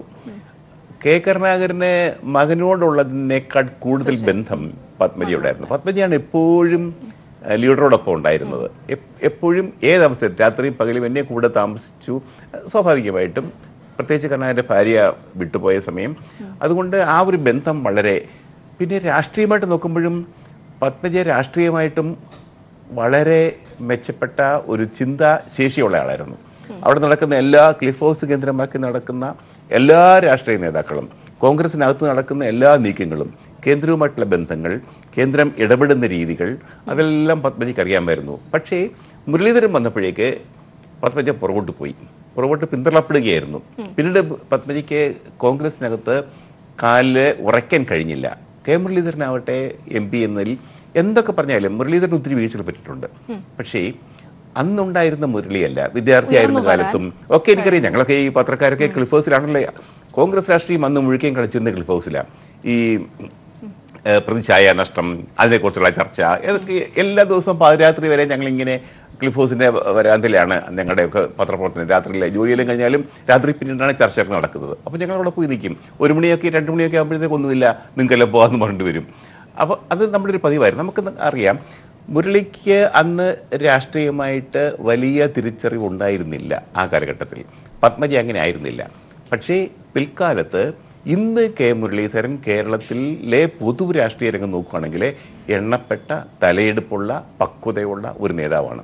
അതിന് വീഴ്ചകൾ പറ്റിയിട്ടുണ്ട്, അപക്വമായ നിലപാടെടുത്തിട്ടുണ്ട്, യാതൊരു സംശയമില്ല. അതിന്റെ വീഴ്ചകളും അതിന്റെ കുഴപ്പങ്ങളൊക്കെ അനുഭവിച്ചിട്ടുണ്ട് മുരളി. അതുകൊണ്ട് തന്നെ ഈ ഘട്ടത്തിൽ ആ അനുഭവമായിരിക്കണം കുറച്ചും കൂടെ പക്വമായ ഒരു നിലപാടെടുക്കാൻ മുരളിയെ പ്രേരിപ്പിക്കുന്നത് എന്നാണ് എനിക്ക് തോന്നുന്നത്.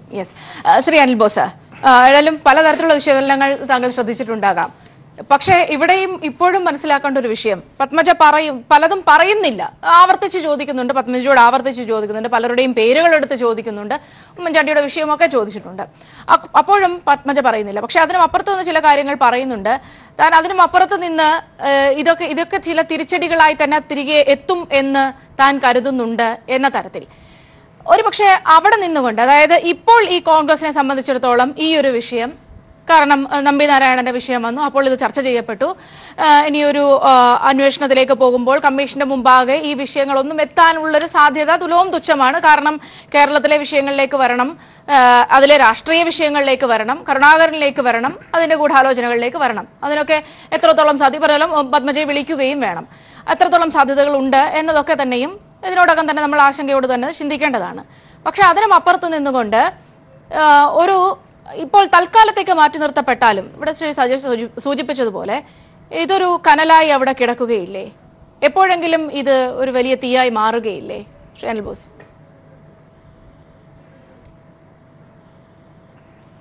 ഇതൊക്കെ ആഗ്രഹിക്കുന്നതിൽ തെറ്റില്ല. CPM-ന് വേണ്ടി ചർച്ചയിൽ പങ്കെടുക്കുന്ന ആളുകൾ, അല്ലെങ്കിൽ നിരീക്ഷകർ എന്ന് പറഞ്ഞ് ചർച്ചയിൽ പങ്കെടുക്കുന്ന ആളുകൾ ഇത്തരം കാര്യങ്ങളൊക്കെ ആഗ്രഹിക്കുന്നതും പ്രചരിപ്പിക്കുന്നതുമൊക്കെ നല്ല കാര്യമാണ്. അവരവരുടെ ആഗ്രഹങ്ങളുമായി മുന്നോട്ട് പോട്ടെ എന്നാണ് എൻ്റെ അഭിപ്രായം. പിന്നെ ഇവിടെ ശ്രീ മുരളീധരൻ അങ്ങനെ എടുക്കാച്ചരക്കാണ്. അദ്ദേഹം മാറി മാറി നിലപാടുകളെടുത്തു, അങ്ങനെ ചെയ്തു, ഇങ്ങനെ ചെയ്തു, പല കാര്യങ്ങൾ പറഞ്ഞു. കേരള രാഷ്ട്രീയത്തിൽ ആരാ വ്യത്യസ്തമായ നിലപാടുകൾ സ്വീകരിക്കാത്തത്? കേരള രാഷ്ട്രീയത്തിൽ എത്രയോ നേതാക്കൾ ഓരോ ഘട്ടങ്ങളിൽ വ്യത്യസ്തമായ നിലപാടുകൾ സ്വീകരിച്ചിട്ടുണ്ട്. കെ മുരളീധരനെ സംബന്ധിച്ചിടത്തോളം കെ മുരളീധരൻ കോൺഗ്രസ് പാർട്ടിയുടെ പ്രസിഡന്റ് ആയിരുന്ന ആളാണ്. അദ്ദേഹം ഉൾപാർട്ടി തർക്കത്തിൻ്റെ പേരിൽ പാർട്ടി വിട്ടുപോയി. അതിലൊന്നും തെറ്റില്ല. പാർട്ടി വിട്ടുപോയവർക്കാർക്കും പാർട്ടിയെ തിരിച്ചു വരാൻ പാടില്ലേ? അദ്ദേഹം പാർട്ടിയിൽ തിരിച്ചു വന്നു. പാർട്ടി അദ്ദേഹത്തിന് സ്ഥാനാർത്ഥിത്വം കൊടുത്തു. അദ്ദേഹത്തിൻ്റെ സീനിയോറിറ്റി, അദ്ദേഹത്തിൻ്റെ കഴിവ്, പ്രൗഢി, ഇവിടെ ശ്രീ ജേക്കബ് ജോർജ് പറഞ്ഞു തുടക്കത്തിൽ അദ്ദേഹത്തിന് പക്ഷേ എക്സ്പീരിയൻസ് ഉണ്ടാവില്ല. പക്ഷേ പഴയ കെ മുരളീധരനല്ല. കെ മുരളീധരൻ എന്ന് പറയുന്ന രാഷ്ട്രീയ നേതാവ് കേരളത്തിൽ വളരെ തഴക്കവും പഴക്കവും വന്ന നിരവധിയായിട്ടുള്ള അനുഭവങ്ങളുടെ അടിസ്ഥാനത്തിൽ ഉരുത്തിരിഞ്ഞ ഊതിക്കാച്ചിയ പൊന്നായിട്ടാണ് നിൽക്കുന്നത്. കേരളത്തിലെ കോൺഗ്രസിനെ സംബന്ധിച്ചിടത്തോളം കോൺഗ്രസ് പ്രവർത്തകർ പണ്ട് നിങ്ങൾ പറയുന്നത് പോലെ ശരിയാണ്, ഐ ഗ്രൂപ്പിൻ്റെ ഭാഗം. പക്ഷേ ഐ ഗ്രൂപ്പിൻ്റെ ഭാഗത്തിനപ്പുറം കേരളത്തിലെ കോൺഗ്രസ്സുകാരുടെ മനസ്സിൽ മെനഞ്ഞാന്ന് വരെ ഉള്ളതിനേക്കാൾ എത്രയോ ഉയരെയാണ് ശ്രീ കെ മുരളീധരൻ ഇന്ന്. എന്താ തർക്കം നിങ്ങൾക്ക്? കെ മുരളീധരൻ എടുത്തിട്ടുള്ള നിലപാട്, പാർട്ടിയെ സംബന്ധിച്ചിടത്തോളം കെ മുരളീധരൻ പറഞ്ഞിട്ടുള്ള അഭിപ്രായങ്ങൾ, അദ്ദേഹത്തിനുണ്ടാക്കിയിട്ടുള്ള സ്വീകാര്യത കേരളത്തിലെ എല്ലാ ഗ്രൂപ്പിലും പെട്ട ആളുകളുടെ മനസ്സിൽ, പാർട്ടി പ്രവർത്തകരെ സംബന്ധിച്ചിടത്തോളം പാർട്ടി വളരുക, പാർട്ടി നിലനിൽക്കുക, പാർട്ടി മുന്നോട്ട് പോവുക എന്നതാണ്. ആ നീതി പോലും കരുണാകരന്റെ കാര്യത്തിൽ ഉണ്ടായോ? അവസാന ഘട്ടത്തിലൊക്കെ എന്താണ് സംഭവിച്ചത്? ഞാൻ Soumya please, Soumya, Jacob George സംസാരിച്ചപ്പോൾ നിങ്ങൾ ഇടപെട്ടില്ലല്ലോ. ജേക്കബ് ജോർജ് സംസാരിച്ചപ്പോഴത്തേക്ക് നിങ്ങൾ ഇടപെട്ടില്ലല്ലോ. ഞാൻ സംസാരിച്ചു കൊണ്ടിരിക്കുമ്പോൾ അത് ശരിയല്ല. ഞാനൊന്ന് പറഞ്ഞ് പൂർത്തിയാക്കാൻ എനിക്ക് ദയവായി അവസരം തരണം. തീർച്ചയായും പറഞ്ഞോളൂ ശ്രീ ബോസ്. ഹലോ. അപ്പം ഞാൻ പറഞ്ഞത്, ഇവിടെ സജേഷ് പറഞ്ഞു ഉമ്മൻചാണ്ടി, സജീഷിന് എന്ത് ഉറപ്പില്ല ഉമ്മൻചാണ്ടി ഈ ആരോപണം കൊണ്ടുവന്നു എന്ന് പറയുന്നത്? എന്ത് മര്യാദയാണ്, രാഷ്ട്രീയ മര്യാദ ഈ സ്റ്റേറ്റ്മെൻറ്റ് നിങ്ങളുള്ളത്?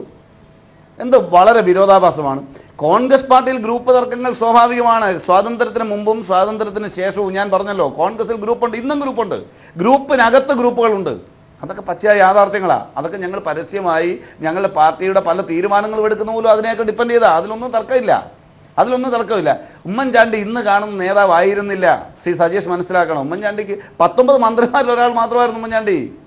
നിങ്ങൾ നിസ്സാരമായി കാണരുത്. 91 കാലഘട്ടം എന്ന് പറയുന്നത്, അദ്ദേഹം ധനകാര്യ ഉപമന്ത്രിയായിരിക്കുന്ന കാലഘട്ടം എന്നൊക്കെ പറയുന്നത് 19 മന്ത്രിമാരിൽ ഒരാൾ മാത്രം. അവിടെ ശ്രീ എ കെ ആന്റണിയെ പോലെ, വയലാർ രവിയെ പോലെ അദ്ദേഹത്തെക്കാൾ ഉയർന്ന നേതാക്കൾ കേരള രാഷ്ട്രീയം കൈകാര്യം ചെയ്യുന്ന കാലമാണ്. നിങ്ങൾ നിസ്സാരമായിട്ട് അതിനെ കാണരുത്. ഇവിടെ അന്നുണ്ടായ ഗ്രൂപ്പ് തർക്കങ്ങൾ സ്വാഭാവികമായും കോൺഗ്രസിലെ സ്ഥാനങ്ങൾ വീതവെപ്പുമായി ബന്ധപ്പെട്ടും ഔദ്യോഗിക തലത്തിലുള്ള തർക്കങ്ങൾ സംബന്ധിച്ചും ശ്രീ കെ കരുണാകരൻ്റെ പല നിലപാടുകളോടും എ ഗ്രൂപ്പിന് തർക്കമുണ്ടായിരുന്നു. ആ തർക്കം പല സാഹചര്യങ്ങളിൽ പുറത്തു വന്നിട്ടുണ്ട്, പത്രവാർത്തകളായി പുറത്തു വന്നിട്ടുണ്ട്. അതും ചാരക്കേസും രണ്ടാണ്. നിങ്ങൾ കൂട്ടിക്കെട്ടാതെ. ചാരക്കേസും ഗ്രൂപ്പ് തർക്കങ്ങളും രണ്ടാണ്. സ്വാഭാവികമായും കേരളത്തിലെ ഭരണ സംവിധാനത്തിൽ ഏകപക്ഷീയമായി കെ കരുണാകരൻ പാർട്ടിയും ഭരണവും ഒരുപോലെ പിടിച്ചുകൊണ്ട് പോകുന്നു എന്ന വികാരത്തിൻ്റെ അടിസ്ഥാനത്തിൽ മന്ത്രിമാരുടെ എണ്ണം പോലും മതിയായ പ്രാതിനിധ്യം വിഭാഗത്തിൽപ്പെട്ടവർക്ക് കിട്ടുന്നില്ല എന്ന തർക്കമാണ് യഥാർത്ഥ തർക്കം. ആ തർക്കങ്ങൾ ഉയർന്നു വരവേ കൃത്യമായി മനസ്സിലാക്കുക. ജേക്കബ് ജോർജ് നിഷേധിക്കുമെന്ന് ഞാൻ കരുതുന്നില്ല. ആ തർക്കങ്ങൾ ഉയർന്നു വരവെയാണ് ഈ ചാരക്കേസ് പൊട്ടിപ്പുറപ്പെടുന്നത്. സ്വാഭാവികമായും രണ്ട് വിഭാഗമായി ചേർന്നിരിഞ്ഞ് തർക്കമുണ്ടാകുമ്പോൾ ശ്രീ കെ മുരളീധരൻ പറഞ്ഞ വാക്കുകൾ തന്നെ സ്ഥിരീകരിച്ചുകൊണ്ടോ അല്ലെങ്കിൽ അതിനോട് യോജിച്ചുകൊണ്ട് ഞാൻ പറയുന്നു, ഇന്ത്യയിൽ പ്രധാനമന്ത്രിയാകാൻ ശ്രീ നരസിംഹറാവുവിന് വഴിയൊരുക്കാൻ കഴിവുള്ള അന്നത്തെ 7 പാർലമെന്ററി ബോർഡ്, കോൺഗ്രസിന്റെ വർക്കിംഗ് കമ്മിറ്റിക്ക് ഒരു ഉപരി കമ്മിറ്റി ഉണ്ടായിരുന്നു. ആ ഉപരി കമ്മിറ്റിയിൽ 7 പാർലമെന്ററി ബോർഡിൽ അംഗമായിരുന്നു ശ്രീ കെ കരുണാകരൻ. ആ കെ കരുണാകരൻ്റെ കിങ് മേക്കർ പദവി എന്ന് ഇന്ത്യൻ മീഡിയ എഴുതിയത് ആ കാലഘട്ടത്തിലാണ് നരസിംഹറാവുവിനെ പ്രധാനമന്ത്രിയാക്കുക. പിന്നീടുണ്ടായിട്ടുള്ള തർക്കങ്ങളിൽ, ഉൾപാർട്ടി തർക്കങ്ങളിൽ അവർ 2 പക്ഷത്തായി മാറി. ആ 2 പക്ഷത്ത്, അത് കോൺഗ്രസ് വർക്കിംഗ് കമ്മിറ്റി തെരഞ്ഞെടുപ്പ് അടക്കം കോൺഗ്രസിൻ്റെ ദേശീയ നേതൃത്വത്തിലെ ഭാരവാഹികളെ വയ്ക്കുന്ന അടക്കമുള്ള ചില തർക്കങ്ങളുടെ ഭാഗമാണ്. പിന്നീട് എങ്ങനെയോ ഉരുത്തിരിഞ്ഞു വന്നൊരു ചാരക്കേസ്. കേരളത്തിൽ നടക്കുന്ന ഗ്രൂപ്പ് തർക്കങ്ങൾ എതിർപക്ഷം ഉപയോഗിച്ചിട്ടുണ്ടാവും, അല്ലെ എതിർപക്ഷം ഇത് ചോദ്യം ചെയ്തിട്ടുണ്ടാവും. അതിൻ്റെ അകത്ത് മുന്നണി രാഷ്ട്രീയത്തിൽ ആ മുന്നണിയിലെ ഘടകകക്ഷികൾ പ്രതിച്ഛായ നിലനിർത്തുന്നതിൻ്റെ ഭാഗമായി തർക്കവാദമായി കൊണ്ടുവരുമ്പോൾ നമ്മൾ രണ്ടുപേരും തമ്മിൽ തർക്കമാണ്. സ്വാഭാവികമായും ഈ തർക്കത്തിൽ എൻ്റെ ഭാഗത്ത് ജയിക്കാൻ കഴിയുന്ന ചില കാര്യങ്ങൾ കിട്ടുമ്പോൾ അതൊക്കെ ചിലർ പ്രതികരിച്ചിട്ടുണ്ടാവും. ഇതൊന്നും ഇല്ലയെന്ന് ഞാൻ പറയുന്നില്ല. പക്ഷേ ബോധപൂർവം ശ്രീ കെ കരുണാകരനെ ഒരു രാജ്യദ്രോഹിയായി ചിത്രീകരിക്കാൻ ഉമ്മൻചാണ്ടിയെ പോലെ ഒരു മന്ത്രിയായിരുന്ന, അല്ലെങ്കിൽ പാർട്ടിയിലെ ഒന്നാം നിര നേതാവല്ല, ഉമ്മൻചാണ്ടി കഷ്ടപ്പെടുന്ന നേതാവാണ്. ഉമ്മൻചാണ്ടി ഇന്ന് ഒന്നാം നിര നേതാവാണ്. അന്ന് ഒന്നാം നിര നേതാവല്ല, രണ്ടാം നിര നേതാവല്ല, മൂന്നാം നിര നേതാവല്ല. അങ്ങനെ ഒരാൾ എന്തോ മഹാപാതകം ചെയ്തു എന്ന് സ്ഥാപിക്കാൻ ശ്രമിക്കുന്നതിനോട് എനിക്ക് യോജിക്കാൻ കഴിയില്ല ഈ ചർച്ചയിൽ. പിന്നെ ഗ്രൂപ്പ് തർക്കങ്ങളുണ്ട്. അത് ശ്രീ കെ കരുണാകരനെ കെ മുരളീധരനെ എതിർത്തിട്ടില്ലേ? ആരാ എതിർത്തിട്ടില്ലാത്തത്?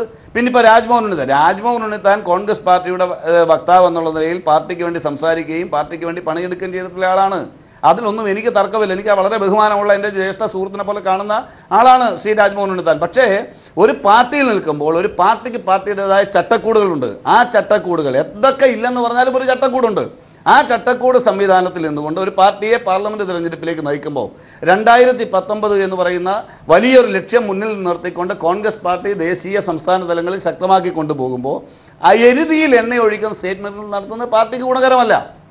ഇവിടെ വളരെ ഉദാത്തമായ മാതൃകയാണ് ശ്രീ കെ മുരളീധരൻ കാണിച്ചിട്ടുള്ളത്. ശരിയാവട്ടെ തെറ്റാവട്ടെ, കുറേ ആളുകളെങ്കിലും ഇത്തരം ആരോപണങ്ങൾ ഉന്നയിക്കുന്നു. ഇത്തരം ആരോപണങ്ങൾ ഉന്നയിക്കുകയും അത് ആളിക്കത്തിക്കാൻ ശ്രമിക്കുകയും ചെയ്യുന്നു. പക്ഷേ അതിൽ വസ്തുത ഉണ്ടാവണ്ടേ? ചുമ്മാ നമ്മൾ ഗ്രൂപ്പ് കളിച്ചു വന്നതിന്റെ പേരിൽ എല്ലാ കുറ്റവും ഒരാളിൽ. ഞാൻ ചോദിക്കട്ടെ, ഉമ്മൻചാണ്ടി അത്തരം ഒരു ചതിക്കുഴി ഒരുക്കിയെങ്കിൽ മുരളീധരൻ പറഞ്ഞത് ഇപ്പോൾ അതിലൊരു അന്വേഷണം നടത്താനുള്ള ശേഷി കോൺഗ്രസില്ല എന്ന് തന്നെയാണ്. അവിടെയാണ്, അതായത് ഇപ്പോൾ അതിൽ കഴമ്പില്ല എന്നതല്ല അദ്ദേഹം പറയുന്നത്. മുരളീധരൻ പോലും പറയുന്നത് ഇപ്പോൾ അത് അന്വേഷിക്കാനുള്ള ഒരു ശേഷി കോൺഗ്രസിനില്ല എന്നതാണ്.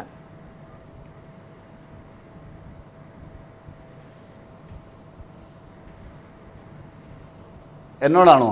തീർച്ചയായും ശ്രീ അൽബോസ്, എന്നോടാണോ? അതായത് ശ്രീ കെ മുരളീധരൻ പറഞ്ഞത് പാർട്ടി പഴയ സാഹചര്യമല്ല. ഞാൻ പറഞ്ഞല്ലോ തുടക്കത്തിൽ, ആദ്യം ഞാൻ പറഞ്ഞത് എന്താ? ഞാൻ പറഞ്ഞത് കെ കരുണാകരനെ പോലെ ഒരു ഹൈന്ദവ മുഖം ഒപ്പം സെക്യുലറായി ഇന്ത്യയിൽ ഉയർത്തി കാണിക്കാൻ കഴിയുന്ന കോൺഗ്രസിന്റെ സമ്പത്ത്, കോൺഗ്രസിന്റെ വജ്രമായിരുന്നു ശ്രീ കെ കരുണാകരൻ.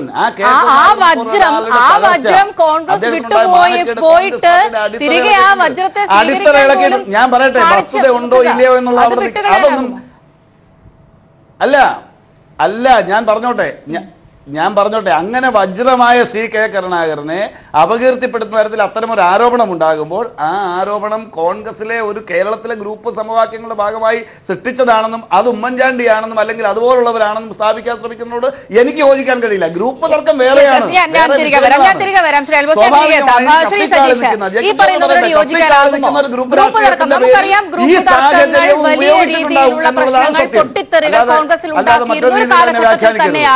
ചാരക്കേസും വരുന്നത്. പക്ഷേ ശ്രീ അൽബോസ് പറഞ്ഞ പോലെ ചാരക്കേസ് ഉരുത്തിരിഞ്ഞു വന്നത് തന്നെയാണ്. നമ്പിനാരായണന്റെ കേസുമായി ബന്ധപ്പെട്ട് ഇപ്പോൾ വിധി ഉണ്ടായിരിക്കുന്ന പശ്ചാത്തലം അതിലൊന്നുകൂടി വ്യക്തമായിരിക്കുകയാണ്. ആ ഉരുത്തിരിഞ്ഞു വരൽ എവിടെ നിന്നായിരുന്നു? അതിനാരൊക്കെയാണ് ചുക്കാൻ പിടിച്ചത്? അതിനാരൊക്കെയാണ് ഒപ്പം ചേർന്നത്? ഇതുകൂടി ബന്ധപ്പെടുത്തി തന്നെയല്ലേ ഒരുപക്ഷെ അന്നത്തെ ആ ഗ്രൂപ്പ് രാഷ്ട്രീയവും അന്നത്തെ സംഭവങ്ങളും ചർച്ച ചെയ്യപ്പെടേണ്ടത്? ശ്രീ സജീഷ്.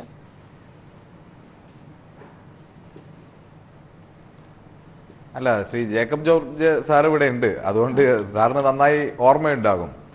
മുഖ്യമന്ത്രി സ്ഥാനം ഞാൻ രാജിവെക്കാൻ വേണ്ടി പോവുകയാണ് എന്ന് രാത്രി 9 മണിയോടുകൂടി ഞാൻ രാജിവെക്കുകയാണ് എന്ന് തിരുവനന്തപുരത്ത് വെച്ച് പുത്തരിക്കണ്ട മൈതാനിയിൽ പ്രഖ്യാപിച്ചുകൊണ്ട് ശ്രീ കെ കരുണാകരൻ അന്ന് പറഞ്ഞ വാക്കുകളുണ്ട്. ശ്രീ അനിൽബോസിനോട് മറന്നു പോകണ്ട, എന്നെ പിന്നിൽ നിന്നും മുന്നിൽ നിന്നും കുത്തിയ ചതിയന്മാർ ഇപ്പോൾ നിൽക്കുകയാണ് പാർട്ടിയിൽ എന്ന്.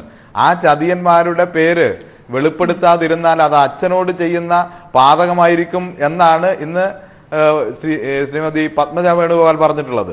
ഇവിടെ നമ്മൾ കാണേണ്ടത് ഗുണഭോക്താവ് ആരാണ് എന്നാണ് ശ്രീ അനിൽബോസ് ചോദിച്ചത്. ഗുണഭോക്താവ് ആന്റണി തന്നെയാണ്, തർക്കമൊന്നുമില്ല, മുഖ്യമന്ത്രിയായി. പക്ഷേ അതിനുശേഷം ഇതൊന്നും ഇനി ഒരു തരത്തിലും പ്രശ്നങ്ങൾ ഉണ്ടാക്കാൻ വേണ്ടി പോകുന്നില്ല എന്നുള്ള അനിൽബോസിന്റെ ന്യായീകരണത്തിന് നമ്മൾ കാണേണ്ട ഒരു പ്രശ്നം എന്താണ്? അന്നത്തെ ഗുണഭോക്താവ് ആന്റണി, അനിൽബോസ് തന്നെ പറയുന്ന പോലെ അന്ന് ഉമ്മൻചാണ്ടി മുഖ്യധാരയിലില്ല. ഉമ്മൻചാണ്ടി പക്ഷേ ഇങ്ങനെ അമർന്ന് കത്തുന്ന ഒരു മനുഷ്യനായിരുന്നു. ഒരുപാട് പ്രതിഷേധങ്ങളും തന്നെ ഒതുക്കപ്പെടുന്നു എന്നൊക്കെയുള്ള പ്രതിഷേധമുള്ള ഉമ്മൻചാണ്ടി തൻ്റെ വഴിയൊരുക്കുകയാണ്. ഇപ്പൊ കോൺഗ്രസിന് വരാൻ വേണ്ടി പോകുന്ന അപകടം എന്താണ്? ചതിയന്മാർ എന്ന ശ്രീ കെ കരുണാകരന്റെ പരാമർശം. അതിൽ ചതിച്ചിട്ടുള്ളവർ, ചതിക്കപ്പെട്ടിട്ടുള്ളവർ, ചതിക്ക് കൂട്ടുനിന്നവർ, ഇവരെല്ലാം ഇപ്പോൾ കോൺഗ്രസിനകത്ത് നിൽക്കുകയാണ്. അതിൽ ചതിച്ച ആളുകൾ, ചെറിയ ആളുകൾക്ക് പ്രശ്നമുണ്ട്. ചതി അറിയാവുന്ന ആളുകൾ, ചതിച്ച ആളുകൾ, അവരെ കുറിച്ച് കോൺഗ്രസ്സുകാർക്ക് അറിയാം. അപ്പൊ ആ ചതിയെക്കുറിച്ച് കോൺഗ്രസ്സുകാരിൽ പ്രശ്നം ഉണ്ടാവും. പിന്നെ ചതിക്ക് കൂട്ടുനിന്ന ആളുകൾ ആര് എന്ന് ഞാനിപ്പോൾ പറയുന്നില്ല. കോൺഗ്രസിന്റെ ഇപ്പോഴത്തെ ഏറ്റവും പ്രധാനപ്പെട്ട നേതാക്കന്മാർ തന്നെ ചതിക്ക് കൂട്ടുനിന്നവർ അറിയാമല്ലോ. പിന്നെ ചതിക്കപ്പെട്ടവർ ഇപ്പോഴും ആ ചതി തുടരുകയാണ്. അതാണ് കോൺഗ്രസിലെ പ്രശ്നം. ആന്റണിക്ക്, ശ്രീ ബഹുമാനായ ആന്റണിക്ക് കേരളം വിടേണ്ടി വന്നു. ആരുടെ ചതിയാണ് എന്ന് നന്നായി കോൺഗ്രസ്സുകാർക്ക് അറിയാമല്ലോ. ഇപ്പൊ കേരളത്തിന്റെ പ്രതിപക്ഷ നേതാവിന് ശരിയായി പ്രവർത്തിക്കാൻ വേണ്ടി കഴിയുന്നോ? ആരാണ് പിന്നിൽ നിന്ന് അദ്ദേഹത്തെ കുത്തിക്കൊണ്ടിരിക്കുന്നതെന്നും കോൺഗ്രസ്സുകാർക്ക് അറിയാം. അപ്പൊ കോൺഗ്രസിനകത്ത് ഇതെല്ലാം കിടന്ന് പുകഞ്ഞുകൊണ്ടിരിക്കുന്നുണ്ട്. ശ്രീ കെ കരുണാകരൻ പറഞ്ഞ ചതിയന്മാരാര് എന്ന് കോൺഗ്രസിലെ ആളുകൾക്കറിയാം. അത് അവർക്ക് പറയാൻ പ്രയാസമുണ്ട്. കാരണം ശ്രീ കെ മുരളീധരൻ പറഞ്ഞ പോലെ അതിനുള്ള ആരോഗ്യം ഇപ്പം കോൺഗ്രസിനില്ല എന്നുള്ളതാണ് കോൺഗ്രസിന്റെ ഏറ്റവും വലിയ പ്രശ്നം. പിന്നെ ശ്രീ കെ മുരളീധരൻ പറഞ്ഞ കാര്യമുണ്ട്, അദ്ദേഹത്തിന് ഇവിടെയൊന്നും പറയാൻ വേണ്ടി കഴിയാത്തതുകൊണ്ടാണ് ശ്രീ PV നരസിംഹറാവുവിന്റെ അന്നത്തെ പ്രധാനമന്ത്രിയുടെ കാര്യം പറഞ്ഞു വെച്ചു. പക്ഷെ അവിടെയുള്ള പ്രശ്നം എന്താണ്?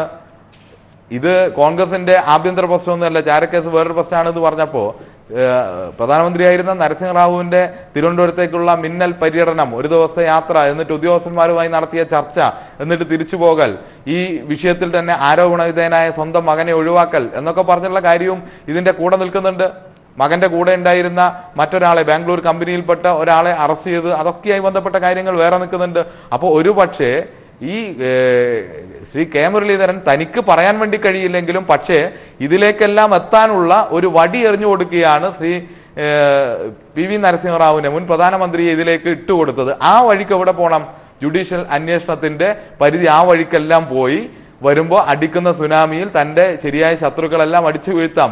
ഇതാണ് ശ്രീ കെ മുരളീധരൻ കാണുന്നത്. അങ്ങനെ കാണുന്ന ഈ ചതിയന്മാരെ ഒതുക്കണമെന്ന് ആഗ്രഹിക്കുന്ന കോൺഗ്രസ്സുകാരുണ്ട്. ചതിക്കപ്പെട്ടവരും ചതിക്ക് കൂട്ടുന്നവരും ഒക്കെ കോൺഗ്രസിലുണ്ട്. ഇതെല്ലാം ഉള്ളിൽ കിടന്ന് പുകയുന്നുണ്ട് എന്നുള്ളൊരു യാഥാർത്ഥ്യമാണ്.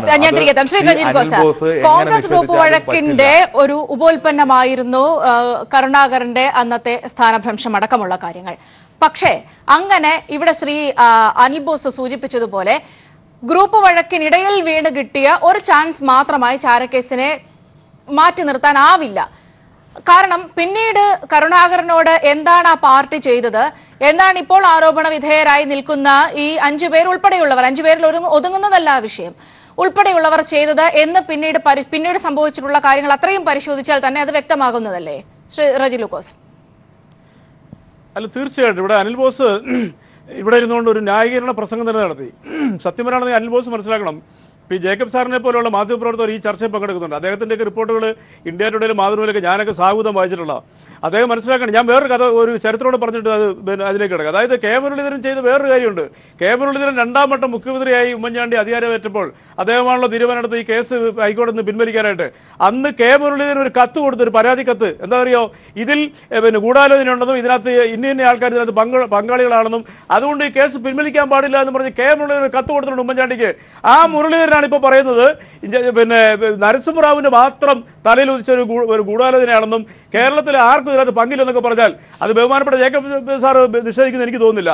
പക്ഷേ ഒരു കാര്യം നമ്മൾ മനസ്സിലാക്കണം, കെ മുരളീധരന്റെ സ്ഥിരതയില്ലാത്ത രാഷ്ട്രീയ പ്രവർത്തനമാണെന്ന് ഞാൻ ആരോപിക്കാൻ കാരണം ഇത്തരം കാര്യങ്ങൾ കൊണ്ട് തന്നെയാണ്. അദ്ദേഹത്തിനെ സംബന്ധിച്ചോളം അദ്ദേഹം ഇന്ന് ചങ്കൂറ്റത്തോടുകൂടി തൻ്റെ പിതാവിനേറ്റ കളങ്കത്തിന്റെ കാരണക്കാരാരാണെന്ന് തുറന്നു പറയാനുള്ള ആർജവം കാണിക്കണമായിരുന്നു. കാരണം അദ്ദേഹത്തിന്റെ സഹോദരി പറഞ്ഞു കഴിഞ്ഞു, സമുന്നത രാഷ്ട്രീയക്കാരായിട്ട് ഇന്നും വിലസുന്ന 5 പേരാണ് ഈ ഗൂഢാലോചന ഉള്ളെന്നുള്ളത് അവർ പറഞ്ഞു. അവർ ആ പേര് പറയാനുള്ള ആർജവം കാണിച്ചില്ലെങ്കിലും അപ്പം കെ മുരളീധരൻ തന്നെ മഹാനായിട്ട് ഇവിടെ ബഹുമാനപ്പെട്ട അനിൽ ബോസ് ചിത്രീകരിക്കാൻ ശ്രമിച്ചു. എന്തൊരു കഷ്ടമാ, എത്രയോ മഹാന്മാരായ രാഷ്ട്രീയ നേതാക്കളെ ചവിട്ടി പാദങ്ങൾ സ്പർശിച്ചിട്ടുള്ള മണ്ണ കേരളത്തിന്റെ. അതിന്റെ 7 അയലകത്തൂരോ എന്നും കുറ്റങ്ങൾ മാത്രം പറയുന്ന ഈ പറയുന്ന പ്രളയത്തിനെ കുറിച്ച് പോലും അനാവശ്യമായി കുറ്റങ്ങൾ ചാർത്തിയ ഈ കെ മുരളീധരനെ നിങ്ങൾ മഹാനായി വാഴ്ത്തുവാണെന്നുണ്ടെങ്കിൽ എന്തൊരു കഷ്ടമാണ് അനിൽ ബോസ്. കേരളത്തിന്റെ ഒരു ചരിത്രം തന്നെ ഉണ്ട്, അറിയാവോ? കേരളത്തിന്റെ സാംസ്കാരിക കേരളത്തിന്റെ പുനരുദ്ധാരണ കേരളത്തിന്റെ ചരിത്രത്തിൽ നാം കണ്ടിട്ടുള്ള മഹാന്മാരുടെ പട്ടികയിലേക്ക് ഈ മനുഷ്യനെ നിങ്ങൾ കോർത്തിണക്കിയത് നിങ്ങളുടെ ഗതികേട് കൊണ്ടും നിങ്ങളുടെ ബലഹീനത കൊണ്ടുവാ. അല്ല എങ്കിൽ നിങ്ങൾ അത്ര വാക്കുകൾ ഉപയോഗിക്കത്തില്ല. പിന്നെ ഉമ്മൻചാണ്ടി, ആര്യാണ മോഹനെ പോലുള്ള ആളുകളുടെ പേരുകൾ ഇവിടെ ആ കാലഘട്ടങ്ങളിൽ തന്നെ വന്നിരിക്കുന്ന പല, പ്രത്യേകിച്ച് കേരള കൗമുദി പോലെയുള്ള ആഴ്ചപ്പതിപ്പുകളിൽ ഈ പറയുന്ന ജേക്കബ് സാറിന്റെ ഇന്ത്യ ടുഡേ പോലും അന്ന് കൃത്യമായ രീതിയിൽ പേരുകൾ പറഞ്ഞിട്ടുണ്ട്. ഉമ്മൻചാണ്ടി ഒരു പത്രസമ്മേളനം നടത്തി പറഞ്ഞു, ഈ ചാരക്കേസിൽ രാജ്യദ്രോഹി എന്ന് സംശയിക്കുന്ന രീതിയിൽ പേര് ചാർത്തപ്പെട്ടുവെങ്കിൽ ഇദ്ദേഹം രാജിവെക്കണമെന്ന് പരസ്യമായിട്ട് പത്രസമ്മേളനം നടത്തിയ ആളാണ് ഈ ഉമ്മൻചാണ്ടി എന്ന് പറയുന്ന ഈ മനുഷ്യൻ. അതുപോലെ തന്നെ ആ എ ഗ്രൂപ്പിൽപ്പെട്ട ഒറ്റക്കെട്ടായിട്ടാണ് ആ ഗ്രൂപ്പ് ഒരു നശീകരണ രാഷ്ട്രീയ ഗ്രൂപ്പ് പോലെ ഈ മനുഷ്യനെ തകർക്കാൻ ശ്രമിച്ചപ്പോഴാണ് ഇന്ന് അദ്ദേഹത്തിന്റെ അച്ഛനെ നശിപ്പിക്കാൻ ശ്രമിച്ച് ഏറ്റവും വലിയ മോശക്കാരനായി ചിത്രീകരിച്ച ആ വ്യക്തികളെ ഓശാനം വാടിക്കൊണ്ട് അവർക്ക് ക്ലീൻ ചിറ്റ് കൊടുത്തുകൊണ്ട് അന്ന് കേന്ദ്രത്തിൽ ഭരിച്ചിരുന്ന പ്രധാനമന്ത്രിയായിരുന്ന നരസിംഹറാവുവിന്റെ മേലിൽ പഴിചാരിയത് കെ മുരളീധരന്റെ ചരിത്രബോധം ഇല്ലായ്മയാണോ, അല്ലെങ്കിൽ നാളെ എന്തെങ്കിലും പദവിക്ക് വേണ്ടിയിട്ട് ഈ കുറ്റവാളികളുടെ മുമ്പിൽ കുനിഞ്ഞു കൊടുത്തതാണോ എന്ന് ചോദിച്ചാൽ രണ്ടാമത് പറഞ്ഞതായിരിക്കും ശരിയെന്നാണ് എനിക്ക് ഇതിനകത്ത് മറുപടി പറയാനുള്ളത്. ശ്രീ ജേക്കബ് ജോർജ്, ഇവിടെ നേരത്തെ സൂചിപ്പിച്ചതുപോലെ തന്നെ അന്നത്തെ സാഹചര്യങ്ങൾ ഒരുപക്ഷെ വളരെ അടുത്ത് നിന്ന്, ഒരുപക്ഷെ കരുണാകരന്റെ ഹൃദയം പോലും അടുത്ത് നിന്ന് മനസ്സിലാക്കിയ ഒരു വ്യക്തിയാണ് താങ്കൾ. ഈ നേരത്തെ ശ്രീ സജീഷ് സൂചിപ്പിച്ചതുപോലെ തന്നെ ആ രാജിപ്രസംഗം അതൊരു സൂചനയായിരുന്നു. അത് ആ രാജിപ്രസംഗം ആ സമയത്തൊക്കെ ഞാൻ അദ്ദേഹത്തെ എന്നും രാവിലെയും ഉച്ചയ്ക്കും വൈകിട്ടൊക്കെ പോയി കാണുമായിരുന്നു. അത് ശരിക്കും സ്വാഭാവികമായിട്ടും വളരെ മനസ്സ് നൊന്തും നുറുങ്ങിയും തന്നെയാണ് കരുണാകരൻ അവിടെ നിന്ന് ഇറങ്ങിപ്പോയത്. ഗൾഫ് ഹൗസിൽ നിന്നൊക്കെ ഇറങ്ങി വിടുക, രാജ്യദ്രോഹി ഇന്ന് ചാർത്തിക്കൊണ്ട് എന്നൊക്കെ പറഞ്ഞാൽ ഒരു കരുണാകരനെ പോലൊരു വ്യക്തിക്ക് ഒരിക്കലും സഹിക്കാൻ ആവുമായിരുന്നില്ല. അതൊരിക്കലും കോൺഗ്രസ്സിനകത്ത് ഒരു വലിയ കറുത്ത അധ്യായം തന്നെയാണ്, യാതൊരു സംശയമില്ല. പക്ഷേ അത് 95 മാർച്ചിലാണ് അദ്ദേഹം രാജിവെക്കുന്നത്. അപ്പം അന്നത്തെ രാഷ്ട്രീയത്തിൻ്റെ ഒരു പ്രത്യേകതയായിരുന്നു അത്. ആ അന്നത്തെ രാഷ്ട്രീയം, അതിൻ്റെ അകത്തെ പ്രശ്നങ്ങൾ, അതിൻ്റെ അകത്തെ നിലപാടുകൾ, അതിൻ്റെ അകത്തെ ചേരിതിരിവുകളും ഉൾപ്പിരിവുകളും ഈ 2018 എന്ത് പ്രതികരണം ഉണ്ടാക്കും എന്നുള്ളതാണ് നാം ചോദിക്കേണ്ടത്, കാണേണ്ടത്. എൻ്റെ അഭിപ്രായം, ഇപ്പം മുരളീധരൻ്റെ നിലപാട് കണ്ടുവല്ലോ. അപ്പോൾ അന്നത്തെ ആ പ്രശ്നമുണ്ട്. നമ്മളിപ്പോൾ 25 വർഷം മുമ്പ് ഇങ്ങനൊരു സംഭവം നടന്നു എന്ന് കരുതി എക്കാലവും മനസ്സിൽ കൊണ്ട് നടക്കുന്നത് ഭംഗിയോ? അത് എനിക്ക് ആ കാര്യത്തിൽ മുരളീധരൻ എടുക്കുന്ന നിലപാടാണ് പോസിറ്റീവ് നിലപാട് എന്നാണ് എൻ്റെ അഭിപ്രായം. അതുകൊണ്ട് ഞാൻ ഒരിക്കലും ആന്റണിയോട് കൂടുകയില്ല, ഒരിക്കലും ഞാൻ ഉമ്മൻചാണ്ടി മറ്റൊരു ലോഹ്യം കൂടുകയില്ല. അങ്ങനെ മുരളീധരൻ ചിന്തിക്കുകയാണെങ്കിൽ അദ്ദേഹം കോൺഗ്രസ് പാർട്ടിയിൽ നിന്ന് വിടണമായിരുന്നു. അത് തന്നെ മുരളിക്ക് അത് ഇത് വിടണമായിരുന്നു, കോൺഗ്രസ് രാഷ്ട്രീയത്തിൽ വിട പറയണമായിരുന്നു. പക്ഷെ അദ്ദേഹം കോൺഗ്രസ് രാഷ്ട്രീയത്തിൽ നിന്ന്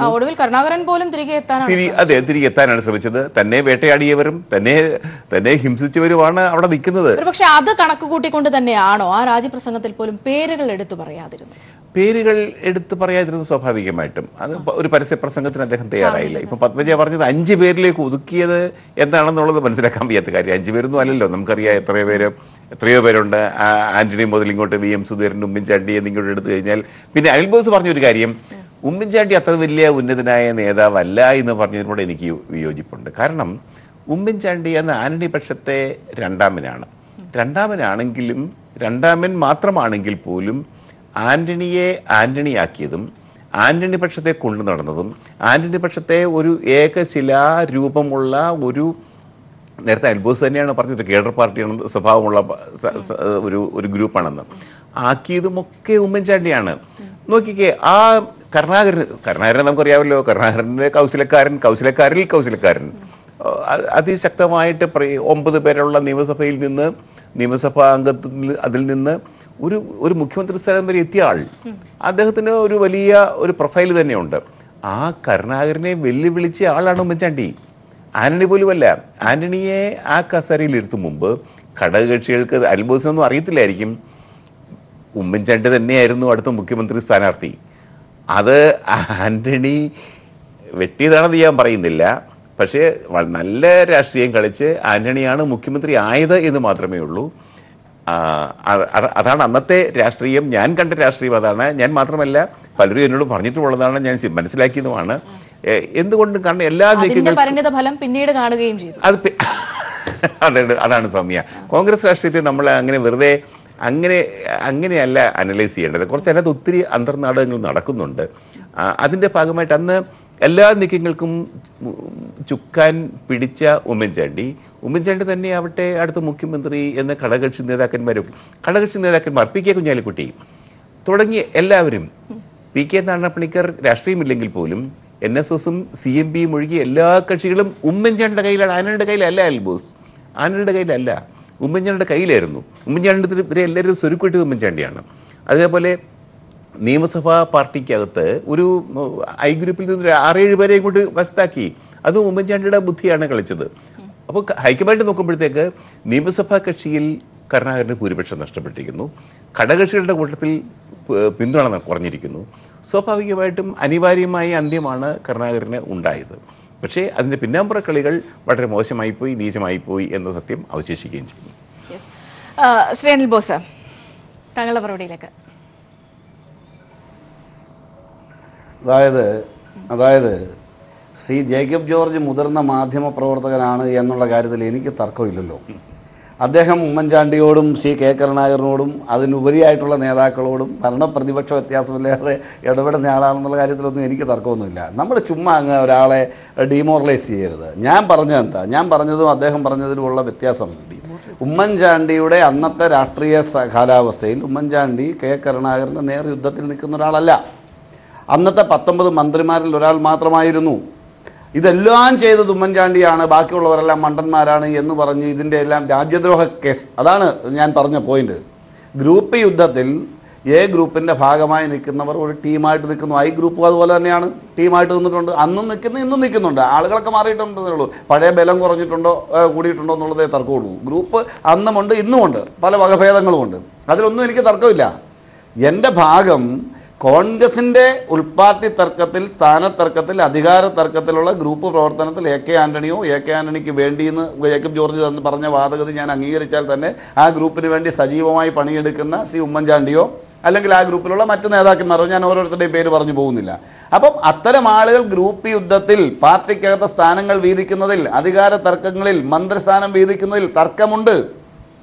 ആ തർക്കം അന്ന് മാത്രമല്ല, കാലാകാലങ്ങളിൽ ഉണ്ടായിട്ടുണ്ട്. ഉമ്മൻചാണ്ടി 1.5 വർഷം മുഖ്യമന്ത്രിയായാലും ആദ്യം അന്ന് ബാലകൃഷ്ണപിള്ളയും TM ജേക്കബിനെയും മാറ്റി നിർത്തിയില്ലേ മന്ത്രിസഭയിൽ. നമ്മൾ തർക്കങ്ങൾ പാർട്ടിക്കകത്ത് മാത്രമല്ല, ഘടകകക്ഷികൾക്കിടയിലും തർക്കങ്ങൾ ഉണ്ടായിട്ടുണ്ട്.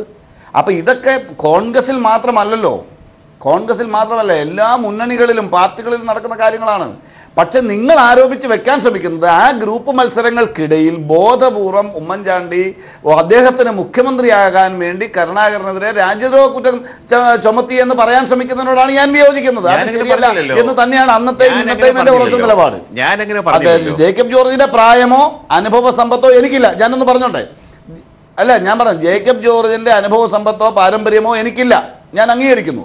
പക്ഷേ 91 കാലയളവിലും KSU പ്രവർത്തകനായി, KSU ഭാരവാഹി, ക്ലിഫ് ഹൗസിൽ വരികയും ശ്രീ K കരുണാകരൻ എന്ന സാക്ഷാൽ ലീഡറുമായി ഇടപെടാൻ അവസരം കിട്ടിയിട്ടുള്ള രാഷ്ട്രീയ പ്രവർത്തനം. എനിക്ക് 10-30 വർഷത്തെ എക്സ്പീരിയൻസ് ഉണ്ട് ഈ പാർട്ടിയിൽ, അതിന് മുകളിലുണ്ട്. സ്കൂൾ കാലയളവ് മുതൽ ഈ ഫീൽഡിൽ നിൽക്കുന്ന ആളാണ് ഞാൻ.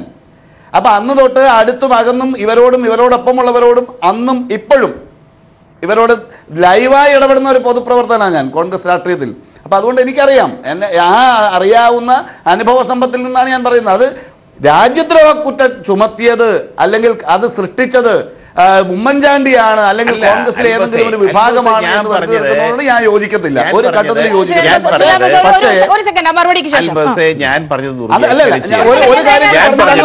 ഒറ്റ കാര്യം പറഞ്ഞിട്ട് അങ്ങ് പറഞ്ഞു.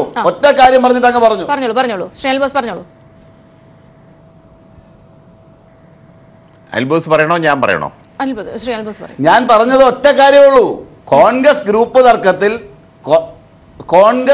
തർക്കത്തിൽ ശ്രീ K കരുണാകരന്റെ ഗ്രൂപ്പിനെതിരായി അല്ലെങ്കിൽ K കരുണാകരനോടൊപ്പം നിന്ന G കാർത്തികേയനോ അല്ലെങ്കിൽ അന്നുണ്ടായിരുന്ന TH മുസ്തഫയ്ക്കോ KK രാമചന്ദ്രൻ മാസ്റ്റർക്കോ രമേശ് ചെന്നിത്തലയ്ക്കെതിരായ ഗ്രൂപ്പ് പ്രവർത്തനത്തിൽ A ഗ്രൂപ്പിന്റെ ഭാഗമായി AK ആന്റണിയോടൊപ്പം ഇവരെല്ലാം നിന്നിട്ടുണ്ട്. ഉമ്മൻചാണ്ടി നിന്നിട്ടുണ്ട്, മറ്റു പല നേതാക്കന്മാരും നിന്നിട്ടുണ്ട്. അതിലൊന്നും എനിക്ക് തർക്കമില്ല. അതൊക്കെ മറ്റ് തർക്കങ്ങളാണ്. ആ തർക്കങ്ങൾ ഇന്നുകൊണ്ട് ഇപ്പോൾ കേരളത്തിൽ കോൺഗ്രസ് പ്രസിഡന്റായി പുതിയ ആളെ വെക്കുന്നതിന് കേരളത്തിലെ നേതാക്കൾ ഐക്യത്തോടെ എഴുതി കൊടുത്തിരുന്നതിൽ MM ഹസൻ മാറി പുതിയ പ്രസിഡന്റ് വരുമായിരുന്നില്ല. അപ്പോൾ സ്വാഭാവികമായും ഏകാഭിപ്രായം ഉണ്ടാകാത്തത് കൊണ്ടുണ്ടാകുന്ന തർക്കങ്ങളുണ്ട്. ആ തർക്കങ്ങൾ അന്നുമുണ്ട്, ഇന്നുമുണ്ട്. അത് ഞാൻ അംഗീകരിക്കുന്നു. പക്ഷേ അതിൻ്റെ പേരിൽ ശ്രീ K കരുണാകരനെ പോലൊരു നേതാവിനെ തകർക്കാൻ ഇവരെല്ലാവരും കൂടി സൃഷ്ടിച്ചതാണ് ഈ രാജ്യദ്രോഹ കേസ് എന്ന് പറഞ്ഞാൽ അതിനോട് ഞാൻ യോജിക്കാൻ പറ്റത്തില്ല. അവിടെ ഞാൻ ശ്രീ K അങ്ങനെ എനിക്ക് അഭിപ്രായമില്ല. ഒന്നാമത്തെ കാര്യം അങ്ങനെ ഞാൻ പറഞ്ഞില്ല, അങ്ങനെ എനിക്ക് അഭിപ്രായമില്ല. രണ്ടാമത്തെ കാര്യം, ഞാൻ പറഞ്ഞ ആ ഭാഗത്ത് ഒരിക്കലും രാജ്യദ്രോഹം എന്ന പദം ഞാൻ ഉപയോഗിച്ചില്ല, ISR ചാരക്കേസ് ഉപയോഗിച്ചില്ല. മറിച്ച് നിയമസഭാ കക്ഷിയിൽ കരുണാകരന്റെ കൂടെയുള്ളവരിൽ നിന്ന് 6-7 പേരെ അടർത്തിയെടുത്തു, ഉമ്മൻചാണ്ടി നേതൃത്വം കൊടുത്തു. പിന്നീട് ഘടകകക്ഷികൾ PK കുഞ്ഞാലിക്കുട്ടി, ആദ്യം കുഞ്ഞാലിക്കുട്ടിയാണ് തീരുമാനമെടുത്തത്, PK കുഞ്ഞാലിക്കുട്ടിയാണ് തീരുമാനമെടുത്തത്. ഇനിയും കരുണാകരനെ പിന്തുണയ്ക്കുന്ന പ്രശ്നമില്ലായിരുന്നു. നിർണായകമായിരുന്നു ആ വഴിത്തിരിവ്, വളരെ നിർണായകമായ വഴിത്തിരിവ് അവിടെ ഉണ്ടായിട്ടുണ്ട്. ആ ഒരു ജേക്കബ് ജോർജ് സാറേ, ഒരു ചെറിയ ചോദ്യം ഞാൻ പറയട്ടെ. ജേക്കബ് ജോർജ് ഞാൻ പറഞ്ഞത് ഒരു ചെറിയ ചോദ്യം. എനിക്കൊരു കാര്യം പറയാനുണ്ട്, ഒന്ന് പറയാൻ അവസരം തരുമോ? പെട്ടെന്ന് ആ ഒരു നിർണായക ഘട്ടത്തിൽ കുഞ്ഞാലിക്കുട്ടി കൂടി ഉമ്മൻചാണ്ടിയോടൊപ്പം ചേർന്നു. അതാണ് ഞാൻ പറഞ്ഞത്, ഉമ്മൻചാണ്ടിയാണ് അതിന് നേതൃത്വം കൊടുത്തത്, സമഗ്രമായ നേതൃത്വം കൊടുത്തത് അങ്ങനെയാണ്. പിന്നെ അവസാന ഘട്ടത്തിൽ AK ആന്റണിയാണ് വിമാനത്തിൽ വന്നിറങ്ങി കരുണാകരന് പകരം മുഖ്യമന്ത്രി ആയത് എന്ന കാര്യമാണ് ഞാൻ പറഞ്ഞത്. സമയപരിമിതി ഉള്ളതുകൊണ്ടാണ്. ശ്രീ റജി ലൂക്കോസ്, വളരെ പെട്ടെന്ന്. അല്ല, ഇവിടെ അനിൽ ബോസ് അങ്ങനെ പറയത്തുള്ളൂ, അദ്ദേഹത്തിന് ആ പാർട്ടി ജീവിക്കേണ്ട, അതിനകത്ത് അദ്ദേഹത്തിനെ കുറ്റപ്പെടുത്താൻ പറ്റത്തില്ല, അദ്ദേഹത്തിന്റെ നല്ല സുഹൃത്താണ്. ഇവിടെ കുശാഗ്ര ബുദ്ധിയ ഒരു വ്യക്തിയുണ്ട്, അദ്ദേഹമാണ് ഈ ചാരക്കേസിന്റെ ബെനഫാക്ടർ. അതായത് 5000 കോടിയുടെ പഞ്ചസാര കുംഭകോണത്തിൽ പേര് ചേർത്തപ്പെട്ട AK ആന്റണി കേരളത്തിലൊരു കസേര ഒഴിയുന്നുള്ള ലക്ഷണം കണ്ടപ്പോഴത്തേക്ക് അവിടെ എന്റെ റെജി ചുമ്മാ തോന്നിയാസായിരുന്നു പറയാം.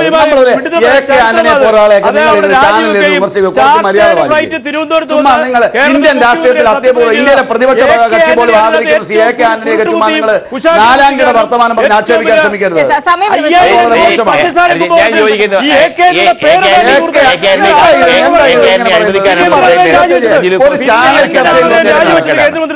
ആന്റണിയെ കുറിച്ച് ഇങ്ങനെ പറയുന്നത് റെജിലുക്ക് ആന്റണി അഴിമതിക്കാരനാണെന്നൊക്കെ ഇന്ത്യയിലെ വളരെ മോശമാണ്. സാമ്പത്തികമായിട്ടുള്ള അഴിമതിയല്ല, അദ്ദേഹത്തിന്റെ പേര് പരാമർശിക്കപ്പെട്ടത് അദ്ദേഹം മൗനാനുവാദം കൊടുത്തുള്ളതാണ്. അവസാനമായി നമ്മൾ വന്ന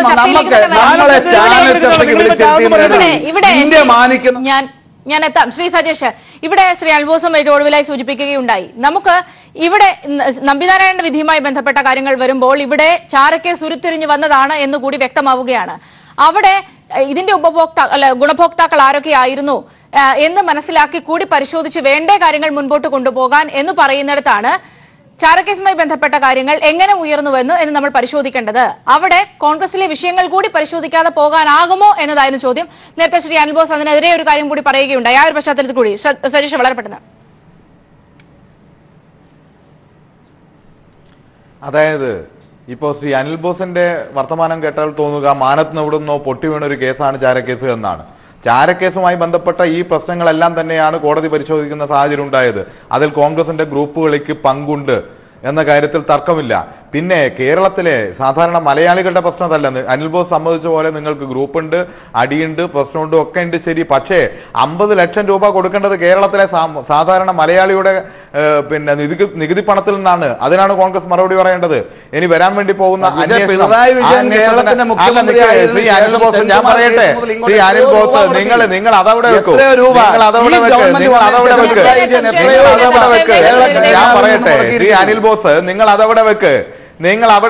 കേരളത്തിലെ ജനങ്ങളുടെ തലയ്ക്ക് മുകളിലേക്ക് 50 ലക്ഷം രൂപയുടെ ബാധ്യത ഏൽപ്പിച്ചിട്ട് അതിപ്പം ഞങ്ങൾക്ക് ഗ്രൂപ്പുണ്ട് എന്ന് പറഞ്ഞ് സമർത്ഥിച്ചാലൊന്നും ഈ കേരളത്തിലെ മലയാളികൾ വിശ്വസിക്കാൻ വേണ്ടി പോകുന്നില്ല. പിന്നെ ISRO എന്ന് പറയുന്ന ഒരു സ്ഥാപനത്തെ കുറച്ച് നാളത്തേക്കെങ്കിലും നിശ്ചലമാക്കിയ അതിൽ ഉൾപ്പെടെ ജനങ്ങളോട് നിങ്ങൾ മറുപടി പറയേണ്ടതുണ്ട്. അതാണ് ഈ കേസിലെ ഏറ്റവും പ്രധാനപ്പെട്ട വിഷയം. അതുകൊണ്ടാണ് ബഹുമാനപ്പെട്ട സുപ്രീം കോടതി ഉൾപ്പെടെ ഈ കേസുമായി ബന്ധപ്പെട്ട് ഒരു റിട്ടയർഡ് ജസ്റ്റിസ് ജയിലിനെ ഇത് അന്വേഷിക്കാൻ വേണ്ടി ചുമതലപ്പെടുത്തിയത്. ആ അന്വേഷണം മുന്നോട്ട് പോകുമ്പോൾ സോളറിനേക്കാൾ വലിയ അടി കോൺഗ്രസിന് കിട്ടാൻ വേണ്ടി പോവുകയാണ്. അതിന്റെ ഭയപ്പാടിലാണ് ഒരു കോൺഗ്രസ് നേതാവ് ഇപ്പോൾ കേരളത്തിൽ മിണ്ടാതിരിക്കുന്നത്. അതാണ് എല്ലാ മൗനീഭാവങ്ങളുമായി കോൺഗ്രസ് നേതാക്കന്മാർ മാറാനുള്ള കാരണം. അത് നമ്മൾ കാണേണ്ടതുണ്ട്. ഞാൻ തിരികെ എത്താം. ശ്രീ ജേക്കബ് ജോർജ്, താങ്കൾ പറഞ്ഞില്ല എങ്കിൽ പോലും അദ്ദേഹം പരാമർശിക്കുകയുണ്ടായി. ഇത് ഈ ചാരക്കേസ് ഉരുത്തിരിഞ്ഞ് വന്നത് ഇത് ഈ വിധത്തിൽ എന്താ പറയാ ഈ വിധത്തിലുള്ള തയ്യാറെടുപ്പുകളുടെ ഭാഗമായി അല്ല എന്ന്. പക്ഷെ അപ്പോഴും എങ്ങനെ ഇതെത്തി എന്നുള്ള ഒരു വിഷയമുണ്ട്. CIAയുടെ ഇടപെടലുകൾ അടക്കമുള്ളവ ആരോപിക്കപ്പെടുന്നത് ആദ്യഘട്ടം മുതൽക്കേ ഉള്ളതായിരുന്നു. ഇനി അതും ഗൗരവതരമായി അതിലേക്കൊക്കെ പോകേണ്ട ഒരു പശ്ചാത്തലം വന്നാൽ അല്ല, അങ്ങനെ ഒന്നാമത് ആ കേസിൽ സുപ്രീം കോടതി ഒരു അവസാന വാക്ക് പറഞ്ഞതാണ്. അതായത് ചാരക്കേസ് ഉണ്ടായിട്ടില്ല, അത് കെട്ടിച്ചമച്ച കഥയാണ്. ആ കേസ് ആ അധ്യായം ഇനിയും തുറക്കുകയില്ല. ഇതിന്റെ പിന്നിൽ ഇങ്ങനെ കെട്ടിച്ചമച്ച കഥകൾക്ക് പിന്നിൽ എന്തെങ്കിലും ഗൂഢാലോചനയുണ്ടോ? പോലീസ് ഉദ്യോഗസ്ഥർ എന്തെങ്കിലും കൂടെ നടത്തിയിട്ടുണ്ടോ? IBയുടെ പങ്കെന്ത് അതിനകത്ത് ബാഹ്യശക്തികൾ ഇടപെട്ടിട്ടുണ്ടോ എന്ന് മാത്രമേ അന്വേഷിക്കുകയുള്ളൂ. രാഷ്ട്രീയം പോലും ഈ പത്മജ പറയുന്ന പോലെ രാഷ്ട്രീയക്കാരി എന്ന നിലയ്ക്ക് പത്മജയെ അങ്ങോട്ടേക്ക് വിളിക്കും എന്നെനിക്ക് തോന്നുന്നില്ല. രാഷ്ട്രീയമായിട്ടൊരു അന്വേഷണം അതിനകത്തുണ്ട് എന്നും എനിക്ക് തോന്നുന്നില്ല. ഏതായാലും ചർച്ച വൈൻഡപ്പ് ചെയ്യുകയാണ്. മറ്റ് അതിഥികളിലേക്ക് വരണം എന്നുണ്ടായിരുന്നു, ക്ഷമിക്കണം, സമയപരിമിതി മൂലമാണ്. വളരെ നന്ദി ചർച്ചയിൽ പങ്കുചേർന്ന് സംസാരിച്ച ശ്രീ ജേക്കബ് ജോർജ്, ശ്രീ അനിൽ ബോസ്, ശ്രീ റെജി ലൂക്കോസ്, ശ്രീ SK സജീഷ് എന്നിവർക്ക് ന്യൂസ് ആൻഡ് വ്യൂസ് പൂർണ്ണമാവുകയാണ്. Good night.